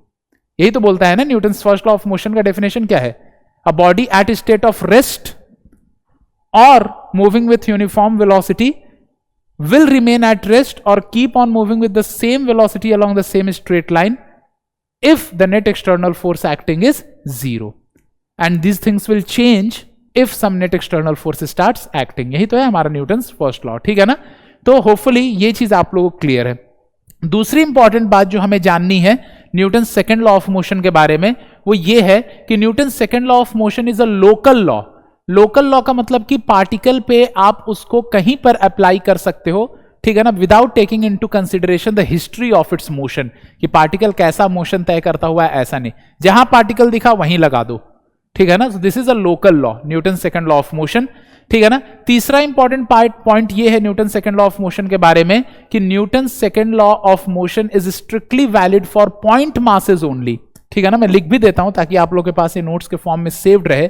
So next point is Newton second law of motion, Newton's second law of motion is a local law, is a local law, ठीक है ना। That is, it can be applied on the particle, okay, it can be applied on the particle at any instance without taking into account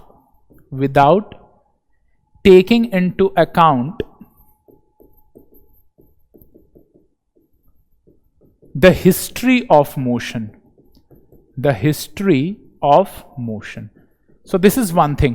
Second thing इसके बारे में ये है कि Newton second law of motion, जिसको NLM 2 भी बोल सकते हैं हम लोग, तो Newton second law of motion is strictly valid only for point masses, is strictly valid, okay, strictly valid only for the point masses,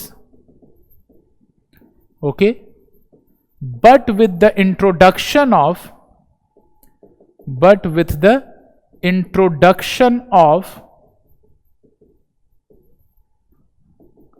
the concept of center of mass, introduction of the concept of center of mass, it can be applied even to the extended bodies. So with the introduction of the concept of center of mass, it can be applied even to the extended bodies, ठीक है ना। तो ये एक point है इसके बारे में, Newton second law of motion के बारे में, ठीक है ना। नेक्स्ट जो ज्यादा इंपॉर्टेंट पॉइंट है वो ये है, जिस पर आपको ध्यान रखना है कि मान लीजिए कि आपके पास कोई भी मैं ग्राफ देता हूं मोमेंटम वर्सेस टाइम, तो अगर मैं मोमेंटम वर्सेस टाइम कोई भी ग्राफ दे रहा हूं आपको, ठीक है ना, यहां पे this is graph, some graph momentum versus time, और यहां पर कुछ यूं मान लो ऐसे है, दिस इज ग्राफ, लेकिन आपको पता है कि F जो होती है it is equal to what, it is dp by dt, ठीक है ना। तो आप कहीं पर भी मान लो आपसे पूछ ले कि भैया फोर्स कितना है, मान लीजिए what is force at time t1, किसी टाइम t1 पे फोर्स कितना है, तो यहां पे इस ग्राफ का स्लोप बनाइए, क्योंकि dp बाई dt, ठीक है ना, ये p वर्सेस t है, तो आपको पता है कि dp बाई dt का मतलब क्या होता है, it is the slope of the momentum time graph, इसका मतलब होता है slope of the momentum time graph, momentum versus time graph. तो dp बाई dt जो होती है it is slope of the momentum versus time graph. तो ये जो स्लोप है हमारे पास t1 पे, ठीक है ना, यही जो स्लोप है, यही स्लोप किसके बराबर होगा, फोर्स के बराबर होगा। जब यहां पे मान लो आपसे पूछ लेगा यहां पे कि फोर्स की वैल्यू यहां बताओ, तो यहां पर जो फोर्स की वैल्यू होगी वो 0 होगी, क्योंकि स्लोप यहां पे 0 है। मान लो इसको मैं टाइम t2 बोल रहा हूं, यहां पे अगर मैं लिखता हूं फोर्स एट टाइम t1, तो ये तो पॉजिटिव होगा क्योंकि स्लोप पॉजिटिव है। Also force at time t2, तो इट इज इक्वल टू 0। किसी और टाइम पे मान लो कि अगर मैं फोर्स बता रहा हूं, मान लो इस पर्टिकुलर टाइम पे ये मान लो t3 है, तो फोर्स एट टाइम t3 की अगर बात करूं तो क्योंकि यहां पे टेंजेंट की जो स्लोप है वो कैसी है, नेगेटिव है, यहां स्लोप पॉजिटिव, यहां स्लोप 0, यहां स्लोप नेगेटिव है। तो फोर्स एट टाइम t3 की अगर मैं चर्चा करूं, यहां पे फोर्स एट टाइम t3 ऊपर ही लिख देता हूं, तो फोर्स एट टाइम t3, तो उसकी वैल्यू नेगेटिव हो जाएगी। और मैग्नीट्यूड ऑफ स्लोप ज्यादा, यानी ज्यादा फोर्स, तो this is worth noting that the force is equal to the slope of the momentum versus time graph. तो इस बात को और आप लोग को ध्यान रखना है। तो ये सब कुछ बातें थी regarding Newton's second law of motion. तो होपफुली ये वाली सारी चीजें आप लोग क्लियर हो गई हैं, ठीक है ना। ये जो मैंने आपको बताया पहले, तो ये सारी चीजें ठीक है ना। ये पूरी उसकी थियोरेटिकल डिस्कशन है, ये कि that is consistent with Newton's first law of motion, ठीक है ना। यहां से दिख रहा है कि यहीं से आप Newton's first law of motion भी दिख जाएगा Newton second law of motion से। फिर यहां पे दो चीजें इंपॉर्टेंट है कि it is a local law, मतलब कि कहीं पर आप किसी टाइम पे उठा करके लगा दो बिना पार्टिकल की मोशन की हिस्ट्री जाने। और दूसरी बात है कि ये केवल वैलिड किसके लिए होता है, पॉइंट पार्टिकल्स के लिए वैलिड होता है, पॉइंट मासेस के लिए। लेकिन क्योंकि सेंटर ऑफ मास का कंसेप्ट हमारे पास आ चुका है तो इसको हम लोग वैलिडेट कर सकते हैं even for extended bodies. Next point ये है कि the slope of the momentum time graph at any instance is equal to the force applied, ठीक है ना।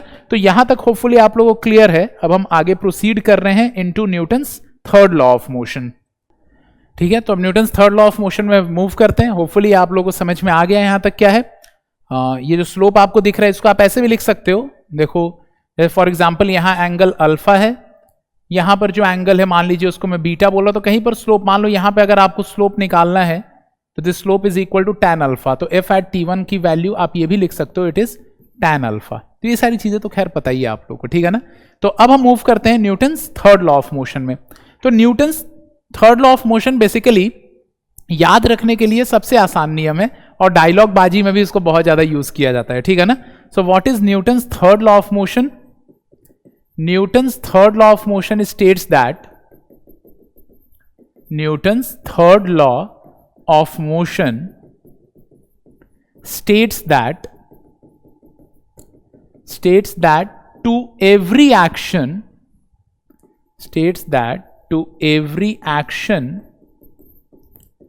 there is an equal and opposite reaction. An equal and opposite reaction, okay, and the action and reaction forces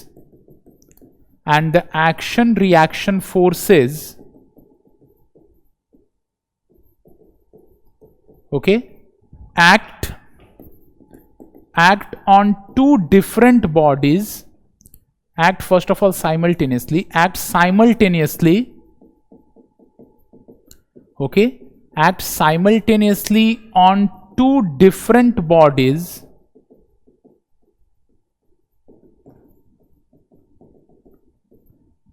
along the same straight line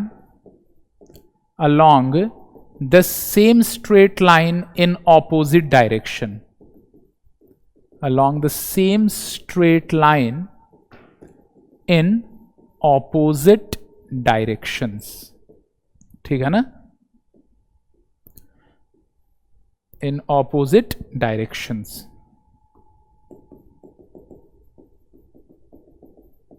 and therefore never cancel out each other, and they never cancel out each other, and never cancel out each other. तो एक दूसरे को कभी cancel नहीं करते हैं, ठीक है ना। तो ये है Newton's third law of motion का पूरा स्टेटमेंट। अब आप लोगों ने तो डायलॉग बाजी में केवल यही यूज किया होगा, to every action there is an equal and opposite reaction. ये कुछ इस तरह से कि मान लो कि आपके किसी दुश्मन ने आपको एक झापड़ मारा, दोस्त ऑब्वियसली नहीं मारेगा, तो आपके दुश्मन ने मान लीजिए कि आपको कोई एक झापड़ मारा और उसके 5 मिनट के बाद जाके आप उसको एक और झापड़ मारते हो, ठीक है ना, और आप मारते हो एक झापड़, पहले उसने मारा था आपको एक झापड़, 5 मिनट बाद जाके आप उसको एक झापड़ मारते हो और न्यूटन का नियम बोलते हो to every action there is an equal and opposite reaction. तो क्या ये सही है? तो नहीं, ये सही नहीं है जो आपने किया। क्यों? क्योंकि यहां पे एक बहुत इंपॉर्टेंट शब्द है, वो ये है कि the action and reaction forces they are equal and opposite. पहली बात की इक्वल एंड ऑपोजिट होना चाहिए था वो, ठीक है ना। दे एक्ट साइमल्टेनियसली, उसको साइमल्टेनियसली एक्ट करना होगा। मतलब कि अगर मान लीजिए कि आपके फ्रेंड ने झापड़ मारा और आपने भी अपने फ्रेंड को उसी वक्त झापड़ मार दिया, दुश्मन को उसी वक्त झापड़ मार दिया, तो कुछ प्रोबेबिलिटी है, हालांकि फिर भी टेक्निकल उसके अंदर मिस्टेक्स हैं। तो पहली बात है simultaneously on two different bodies along the same straight line in opposite direction and they never cancel out each other. तो ये एक्शन रिएक्शन फोर्सेस की प्रॉपर्टीज हैं कि जो एक्शन रिएक्शन फोर्सेस होती हैं, ठीक है ना, दे एक्ट साइमल्टेनियसली, मतलब कि एक साथ ही एक्ट करेंगी। मान लीजिए कि यहां पर हमारे पास कोई एक बॉडी है, तो ये बॉडी m1 है और ये बॉडी m2 है, ठीक है ना। तो यहां पे जो फोर्स एक्सर्ट किया है, this is force exerted by या force exerted on m1 due to m2 and this is force exerted on m2 due to m1. ठीक है ना, this is force exerted on m1 due to m2. F m1 m2 का क्या मतलब हुआ? F m1 m2 is force exerted on m1 due to m2. m2 की वजह से m1 पे जो फोर्स लगा है. एंड एफ m2 m1 का क्या मतलब हुआ? तो F m2 m1 is force exerted on m2 due to m1. तो m2 पे जो फोर्स लगेगा m1 की वजह से उसको एफ m2 m1 बोलेंगे, और m1 पे जो फोर्स लगेगा m2 की वजह से उसको एफ m1 m2 बोलेंगे. ठीक है ना. जितना फोर्स m1 m2 पे लगाएगी, मतलब कि जितना फोर्स m1 m2 पे लगाएगी, that is F m2 m1, that is force exerted on m2 due to m1, उतना ही मैग्नीट्यूड ऑफ फोर्स m1 जो है m1 पे m2 लगाएगा. मतलब कि मैग्नीट्यूड वाइज ये दोनों सेम है. ठीक है ना. अगर मैं मैग्नीट्यूड की चर्चा करूं तो magnitude of F m1 m2 is equal to magnitude of F m2 m1. मतलब दोनों की जो मैग्नीट्यूड है वो सेम होगी. ठीक है ना. लेकिन डायरेक्शन उल्टी है. डायरेक्शन उल्टी दिख रही है आपको, यानी कि एफ m1 m2 जो है it is equal to minus of F m2 m1. Direction उल्टी है, लेकिन वो सेम स्ट्रेट लाइन पे एक्ट करते हैं. अगर आप स्ट्रेट लाइन बनाओगे तो they will be acting on the same straight line. Straight line वही रहेगा. ऐसा नहीं कि एक इधर एक्ट कर रहा है और एक इधर एक्ट कर रहा है, ऐसा नहीं है. जिस स्ट्रेट लाइन पे, मतलब they are going to act along the same straight line. Same straight line पे एक्ट करेंगे, ऑपोजिट डायरेक्शन में, उनका मैग्नीट्यूड सेम होगा और डायरेक्शन उल्टी होगी.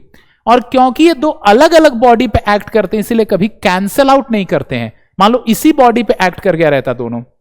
ठीक है ना. F m1 m2 and F m2 m1 दोनों इसी बॉडी पे एक्ट कर गए होते तो एक दूसरे को कैंसिल कर देते. पर इस बॉडी पे केवल कौन सा फोर्स एक्ट कर रहा है? F m1 m2. और इस बॉडी पे केवल कौन सा फोर्स एक्ट कर रहा है? F m2 m1. इसलिए दोनों एक दूसरे को कैंसिल आउट नहीं करेंगे. तो एक्शन रिएक्शन पेयर्स साथ साथ एक्ट करते हैं साइमल्टेनियसली.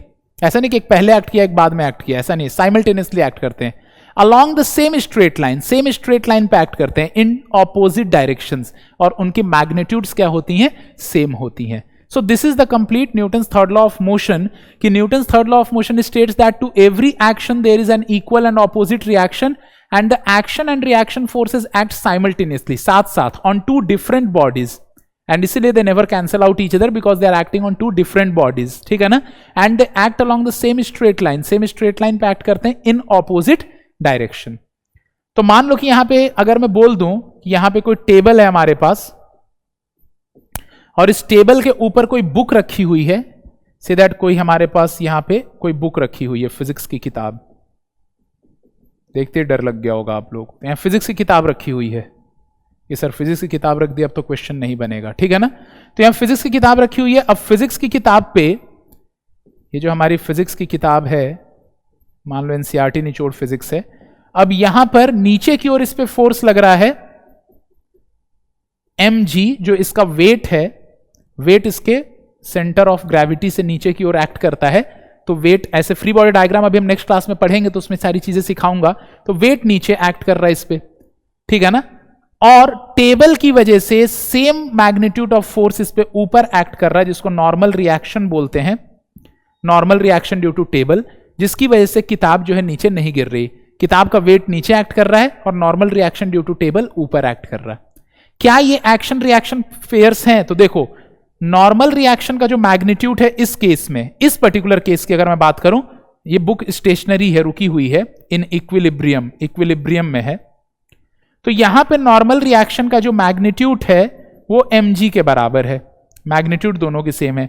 नॉर्मल रिएक्शन की जो डायरेक्शन है वो mg की डायरेक्शन के उल्टी है.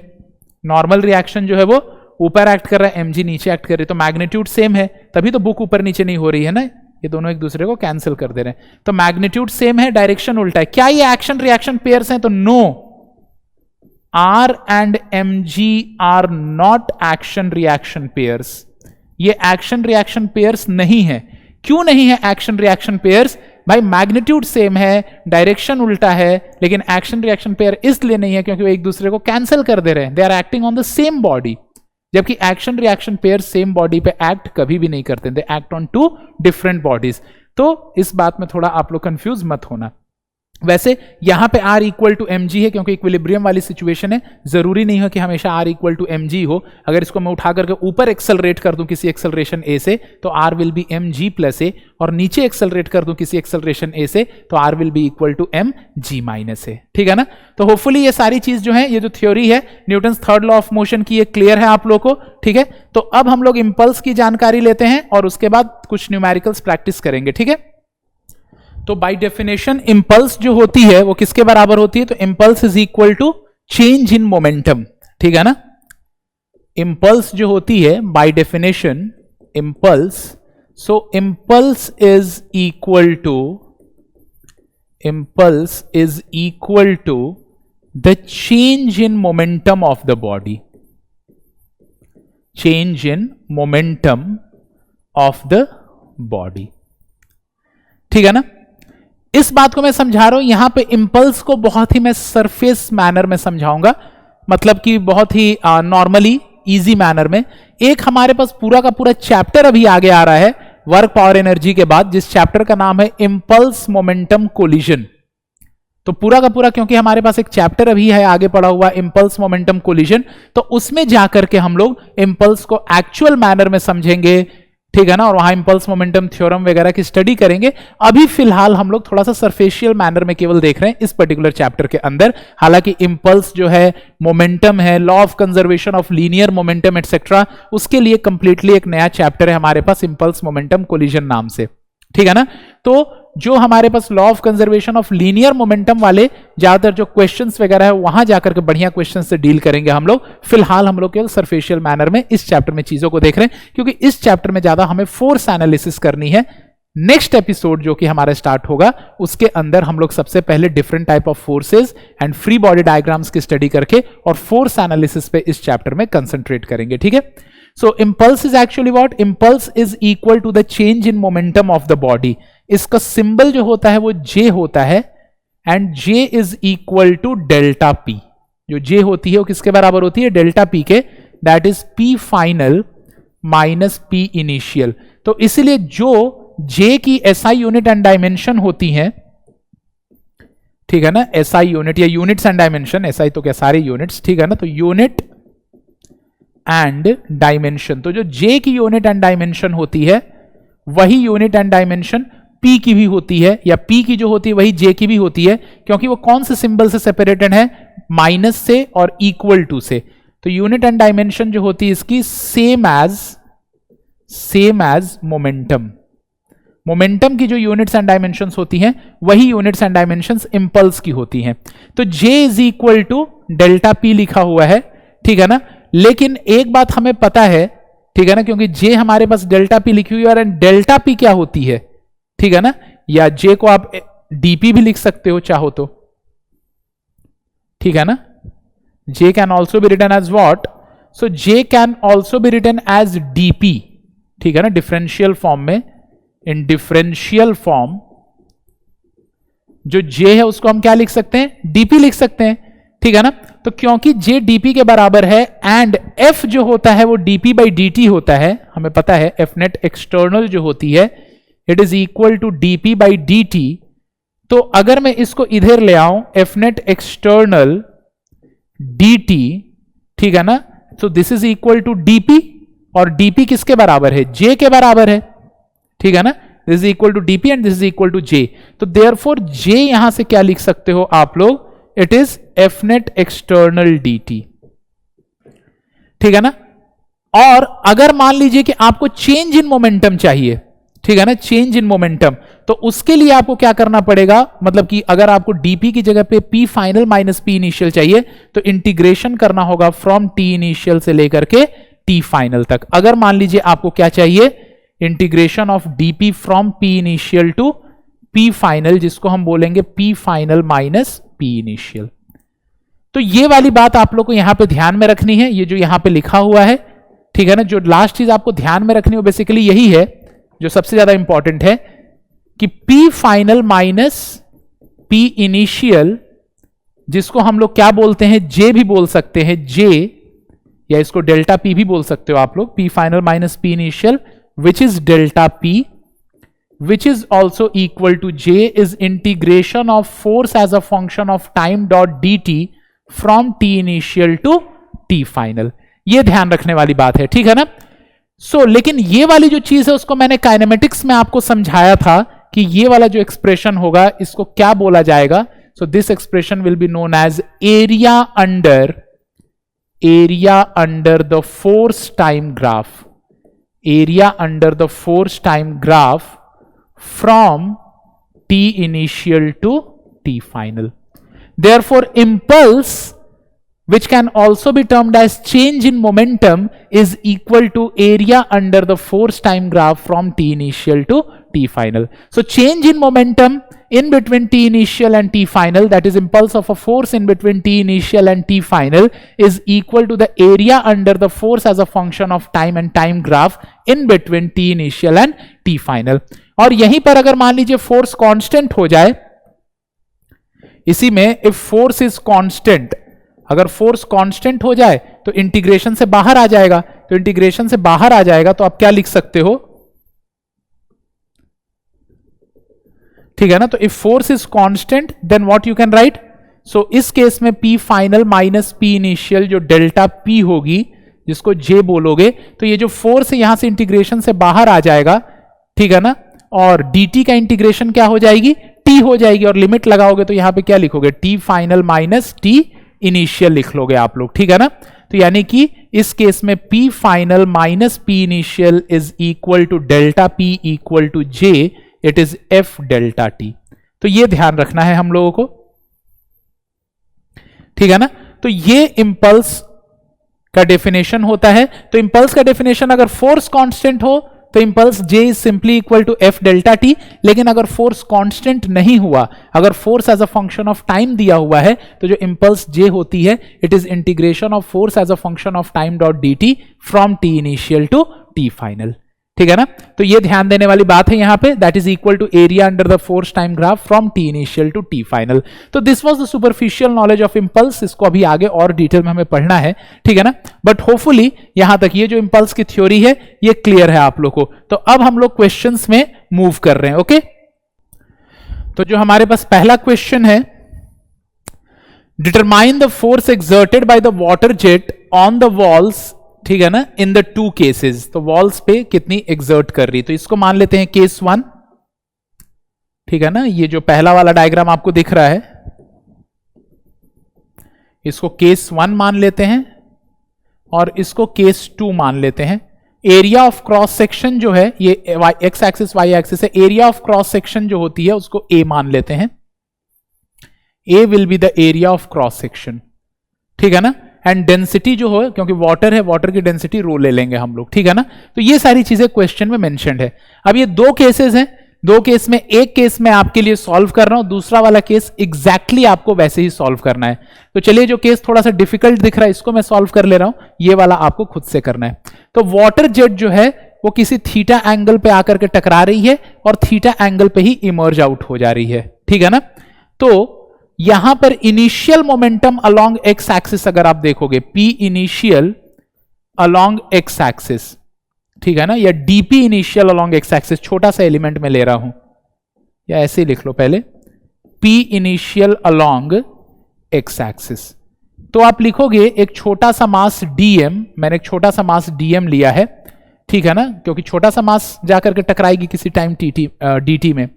तो P initial along x axis, x axis के अलोंग कितना होगा, dm इंटू v, इसकी वेलोसिटी v है, ठीक है ना, v वेलोसिटी भी गिवन है कि v वेलोसिटी से जा रही, तो ये सारी चीजें तो क्वेश्चन में गिवन है। तो dm into v cos theta, ठीक है ना। क्यों v cos थीटा, क्योंकि v का एक कंपोनेंट जो सामने आएगा v cos थीटा और नीचे जो आएगा वो v sin थीटा होगा। तो dm into v cos theta और उसके बाद लिखूंगा i cap, and P initial along y axis, तो इसको लिखूंगा dm into v sin theta minus j cap. क्यों माइनस j कैप लिखूंगा इसको, क्योंकि ये जो वेलोसिटी इधर की ओर है उसको रिजॉल्व करोगे तो इधर सामने आएगा और नीचे आएगा, और जब फाइनली जा रही होगी इधर, ठीक है ना, इस डायरेक्शन में जब वो जा रही है तो वेलोसिटी का कंपोनेंट इधर होगा एक्स एक्सिस पे और y पे अभी भी नीचे होगा।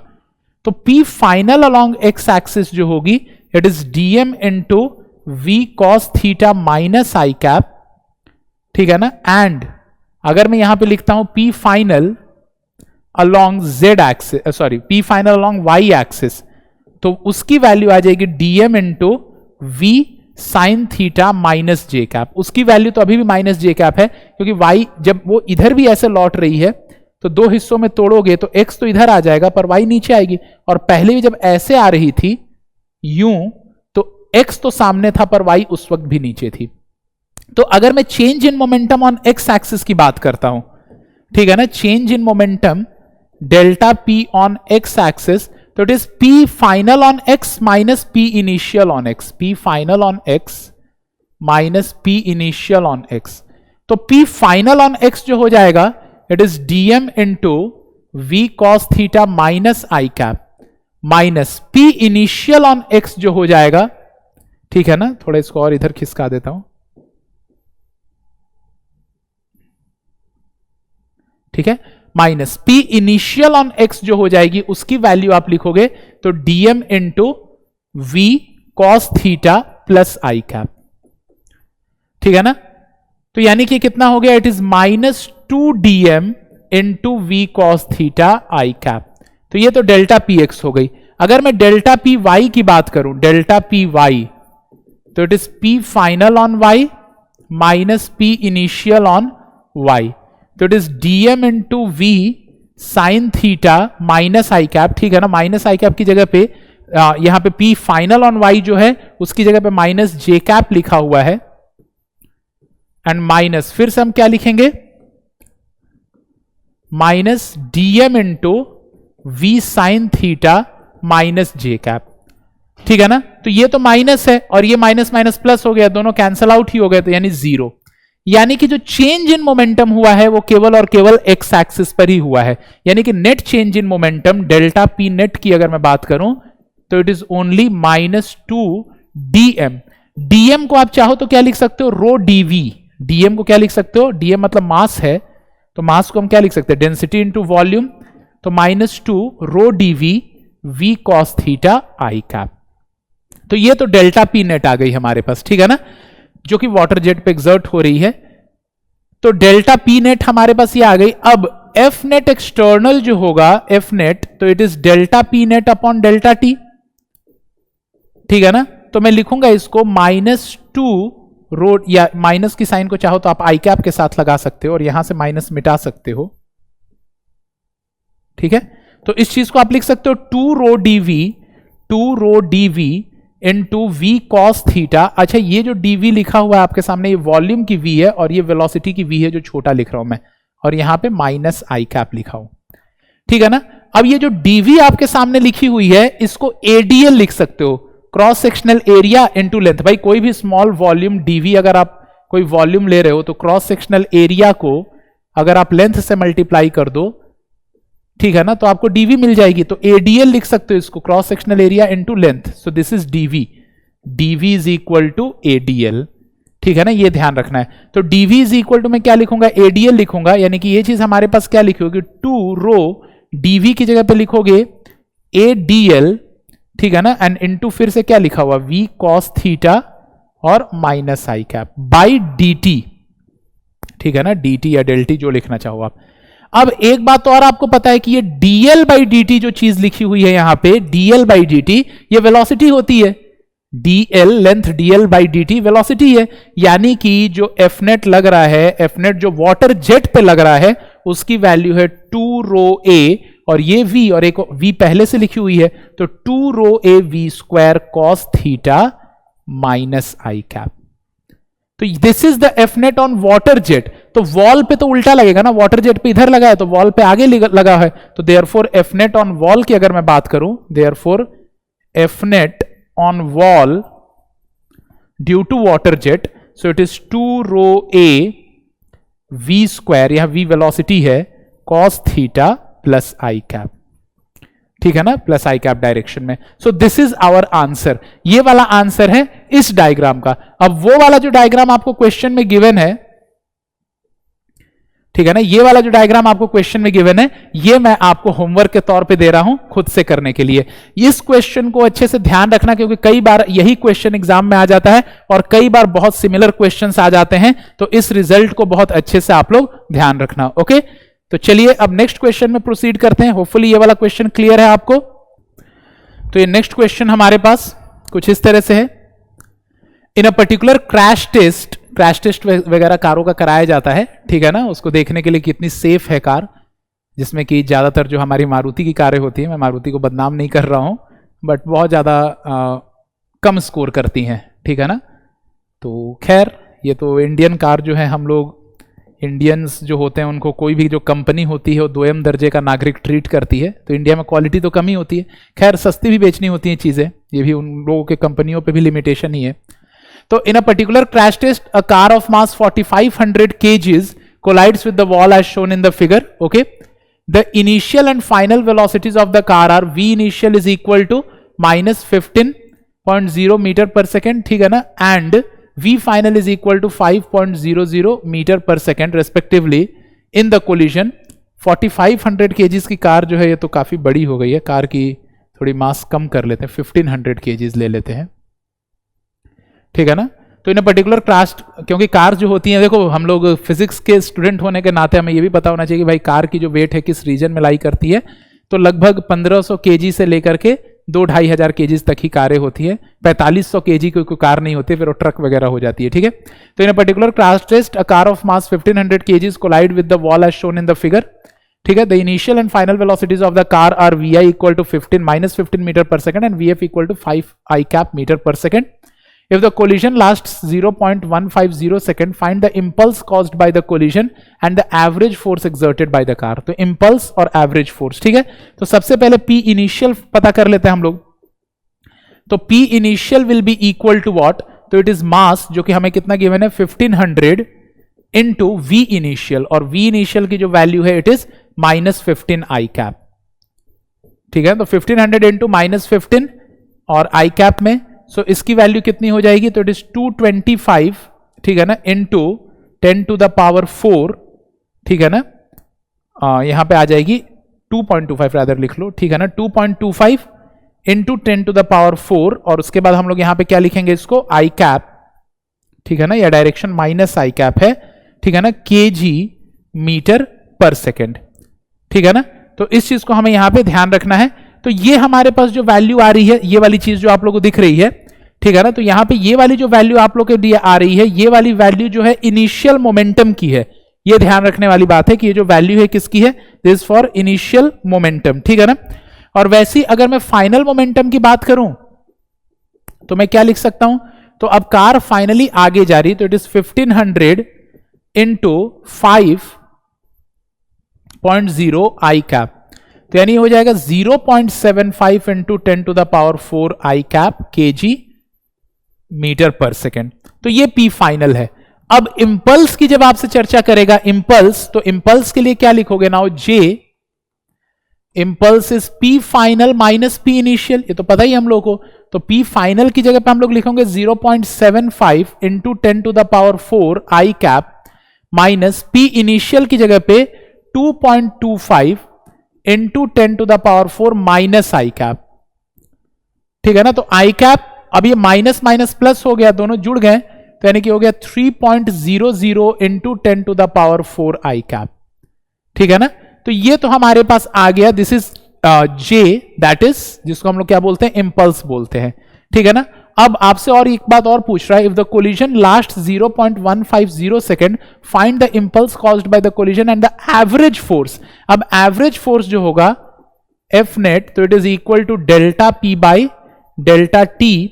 सो डेल्टा पी की जो वैल्यू है जो इंपल्स के बराबर है, it is 3.00 into 10 to the power 4 i cap divide by delta T, और डेल्टा टी जो है वो बोल रहा है 0.150 सेकेंड्स, ठीक है ना। तो यानी कि यहां पे ये सेकंड से और ये kg मीटर पर सेकंड है, ठीक है ना। तो यानी कि जो फोर्स हो जाएगा उसकी वैल्यू हो जाएगी kg metre per second square, that is Newton में, और ये काट के 2 लिख सकते हो। तो F net is equal to 2 into 10 to the power 5, ठीक है ना, क्योंकि 0.15 है ना, तो 2 into 10 to the power 5 newtons, जिसको KG metre per second square भी बोल सकते हैं, और डायरेक्शन जो है इसकी वो आई कैप है, ठीक है ना। तो होपफुली ये पूरा का पूरा क्वेश्चन क्लियर है। वैसे ये बहुत ही सिंपल क्वेश्चन है, इंपल्स के लिए केवल P final minus P initial आप कैलकुलेट करो, ठीक है ना, जे के लिए, और फोर्स के लिए डिवाइडेड बाई आप क्या कर दोगे, तो डेल्टा टी कर दोगे। पर ये क्वेश्चंस भी क्यों कराया जा रहा है, एक तो क्योंकि आपका फाउंडेशन ले हो पाए, दूसरी चीज की नीट एग्जामिनेशन और जे मेन के भी हालात आप देख ही रहे हो, खासतौर पे नीट, कि वो ऐसे सिंपल सिंपल क्वेश्चन से शाई ऑफ नहीं करेगी, ऐसे सिंपल सिंपल क्वेश्चंस भी पूछ सकती है, ठीक है ना। तो होपफुली ये वाला क्वेश्चन क्लियर है आप लोगों को। तो जो नेक्स्ट क्वेश्चन है हमारे पास वो कुछ इस प्रकार से है कि a body of mass 1 kg, ठीक है ना, जो क्वेश्चन है हमारे पास, ठीक है, a body of mass 1 kg falls from a height of 20 meters from the ground level. Okay, a body of mass 1 kg falls from height h equal to 20 meters from the ground level से 20 metre ऊंचाई से गिरती है. What is the magnitude of total change in momentum of the body? बोल रहा है कि total change in momentum का मैग्नीट्यूड कितना है just before it strikes the ground, and what is the corresponding average force experienced bye it, कि corresponding average force कितना है. तो यहां पे आप देखिए कि जो बॉडी है ये कहां से गिर रही है, यहां से स्टार्ट होकर के और नीचे आकर के, और ग्राउंड से जब वो टकराएगी, जस्ट टकराने वाली होगी, ठीक है ना, उसके बीच में उसने 20 मीटर्स का हाइट ट्रैवल किया होगा. हमें एक बात तो पता है कि यहां initial velocity v equal to 0 है, और मोशन अंडर ग्रेविटी से हमें पता है कि अगर इनिशियल वेलोसिटी u मान लो, इसको इनिशियल वेलोसिटी का सिंबल u, तो u इक्वल टू 0 है, तो v will be equal to under root of 2gh. ठीक है ना, ये बात तो हमें पता ही है कि u की वैल्यू 0 है, v की value under root of 2gh हो जाएगी, applying v square equal to u square plus 2gh नीचे की डायरेक्शन में. ठीक है, तो v की वैल्यू मैग्नीट्यूड ऑफ वेलोसिटी पता चल गई यहां पे. तो अब बोल रहा what is the magnitude of total change in momentum. तो magnitude of total change in momentum is what, p final minus p initial का मैग्नीट्यूड. तो p फाइनल जो है, p इनिशियल तो हमारे पास 0 है, रुकी हुई है, p फाइनल जो होगा यानी कि it is simply equal to p final का मैग्नीट्यूड, क्योंकि p इनिशियल 0 है, p फाइनल का जो magnitude will be m into magnitude of velocity. तो it is m into magnitude of velocity is under root of 2gh. तो m की जगह पे आप क्या लिखोगे, ठीक है ना, m तो 1 kg गिवन है यहाँ पे, and into under root of 2 into g10 ले लो, और h 20 है, तो 20 इंटू 20 वो 20 हो गया. तो therefore magnitude of change in momentum, ठीक है ना, चेंज इन मोमेंटम का जो मैग्नीट्यूड है उसकी वैल्यू क्या हो जाएगी. एक बात ध्यान रखना, magnitude of change in momentum is not equal to change in magnitude of momentum, वो हम आगे देखेंगे.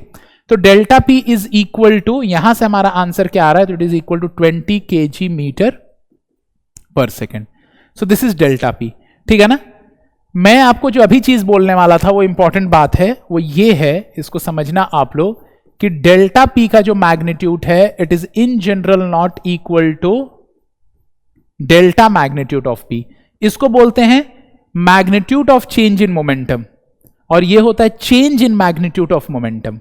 वो दोनों सेम क्यों नहीं होते हैं, काइनेमेटिक्स में जाकर के देखना, जहां पे मैंने आपको पढ़ाया था चेंज इन या magnitude of change in velocity and change in magnitude of velocity.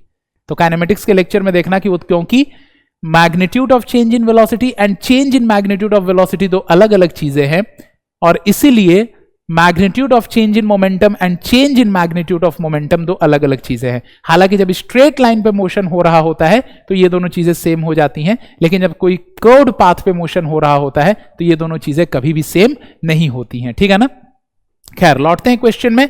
तो डेल्टा पी की वैल्यू हमें पता चल गई. अब एवरेज फोर्स जो होता है F, तो it is equal to delta P by delta T. ठीक है ना, और F का मैग्नीट्यूड देखोगे तो magnitude of delta P by delta T.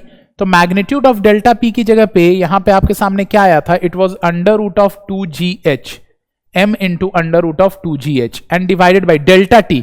अब समय कितना लगता है यहां से यहां तक आने में, तो t equal to under root of 2h by g. ठीक है ना, ये तो काइनेमेटिक्स में हमने पढ़ाई है मोशन अंडर ग्रेविटी में. तो नीचे आने में, किसी h हाइट नीचे आने में जो समय लगता है it is under root 2h by g. तो यहां पे मैं लिख दूंगा under root of 2h by g. तो 2h कट गया, तो it is m into under root g, और ये अंडर रूट जी भी ऊपर आ जाएगी, तो into under root G, it is simply mg, मतलब हमारे क्वेश्चन के अनुसार हो जाएगा m1 है एंड g 10 है, यानी 10 न्यूटन का कांस्टेंट एवरेज फोर्स लगेगा।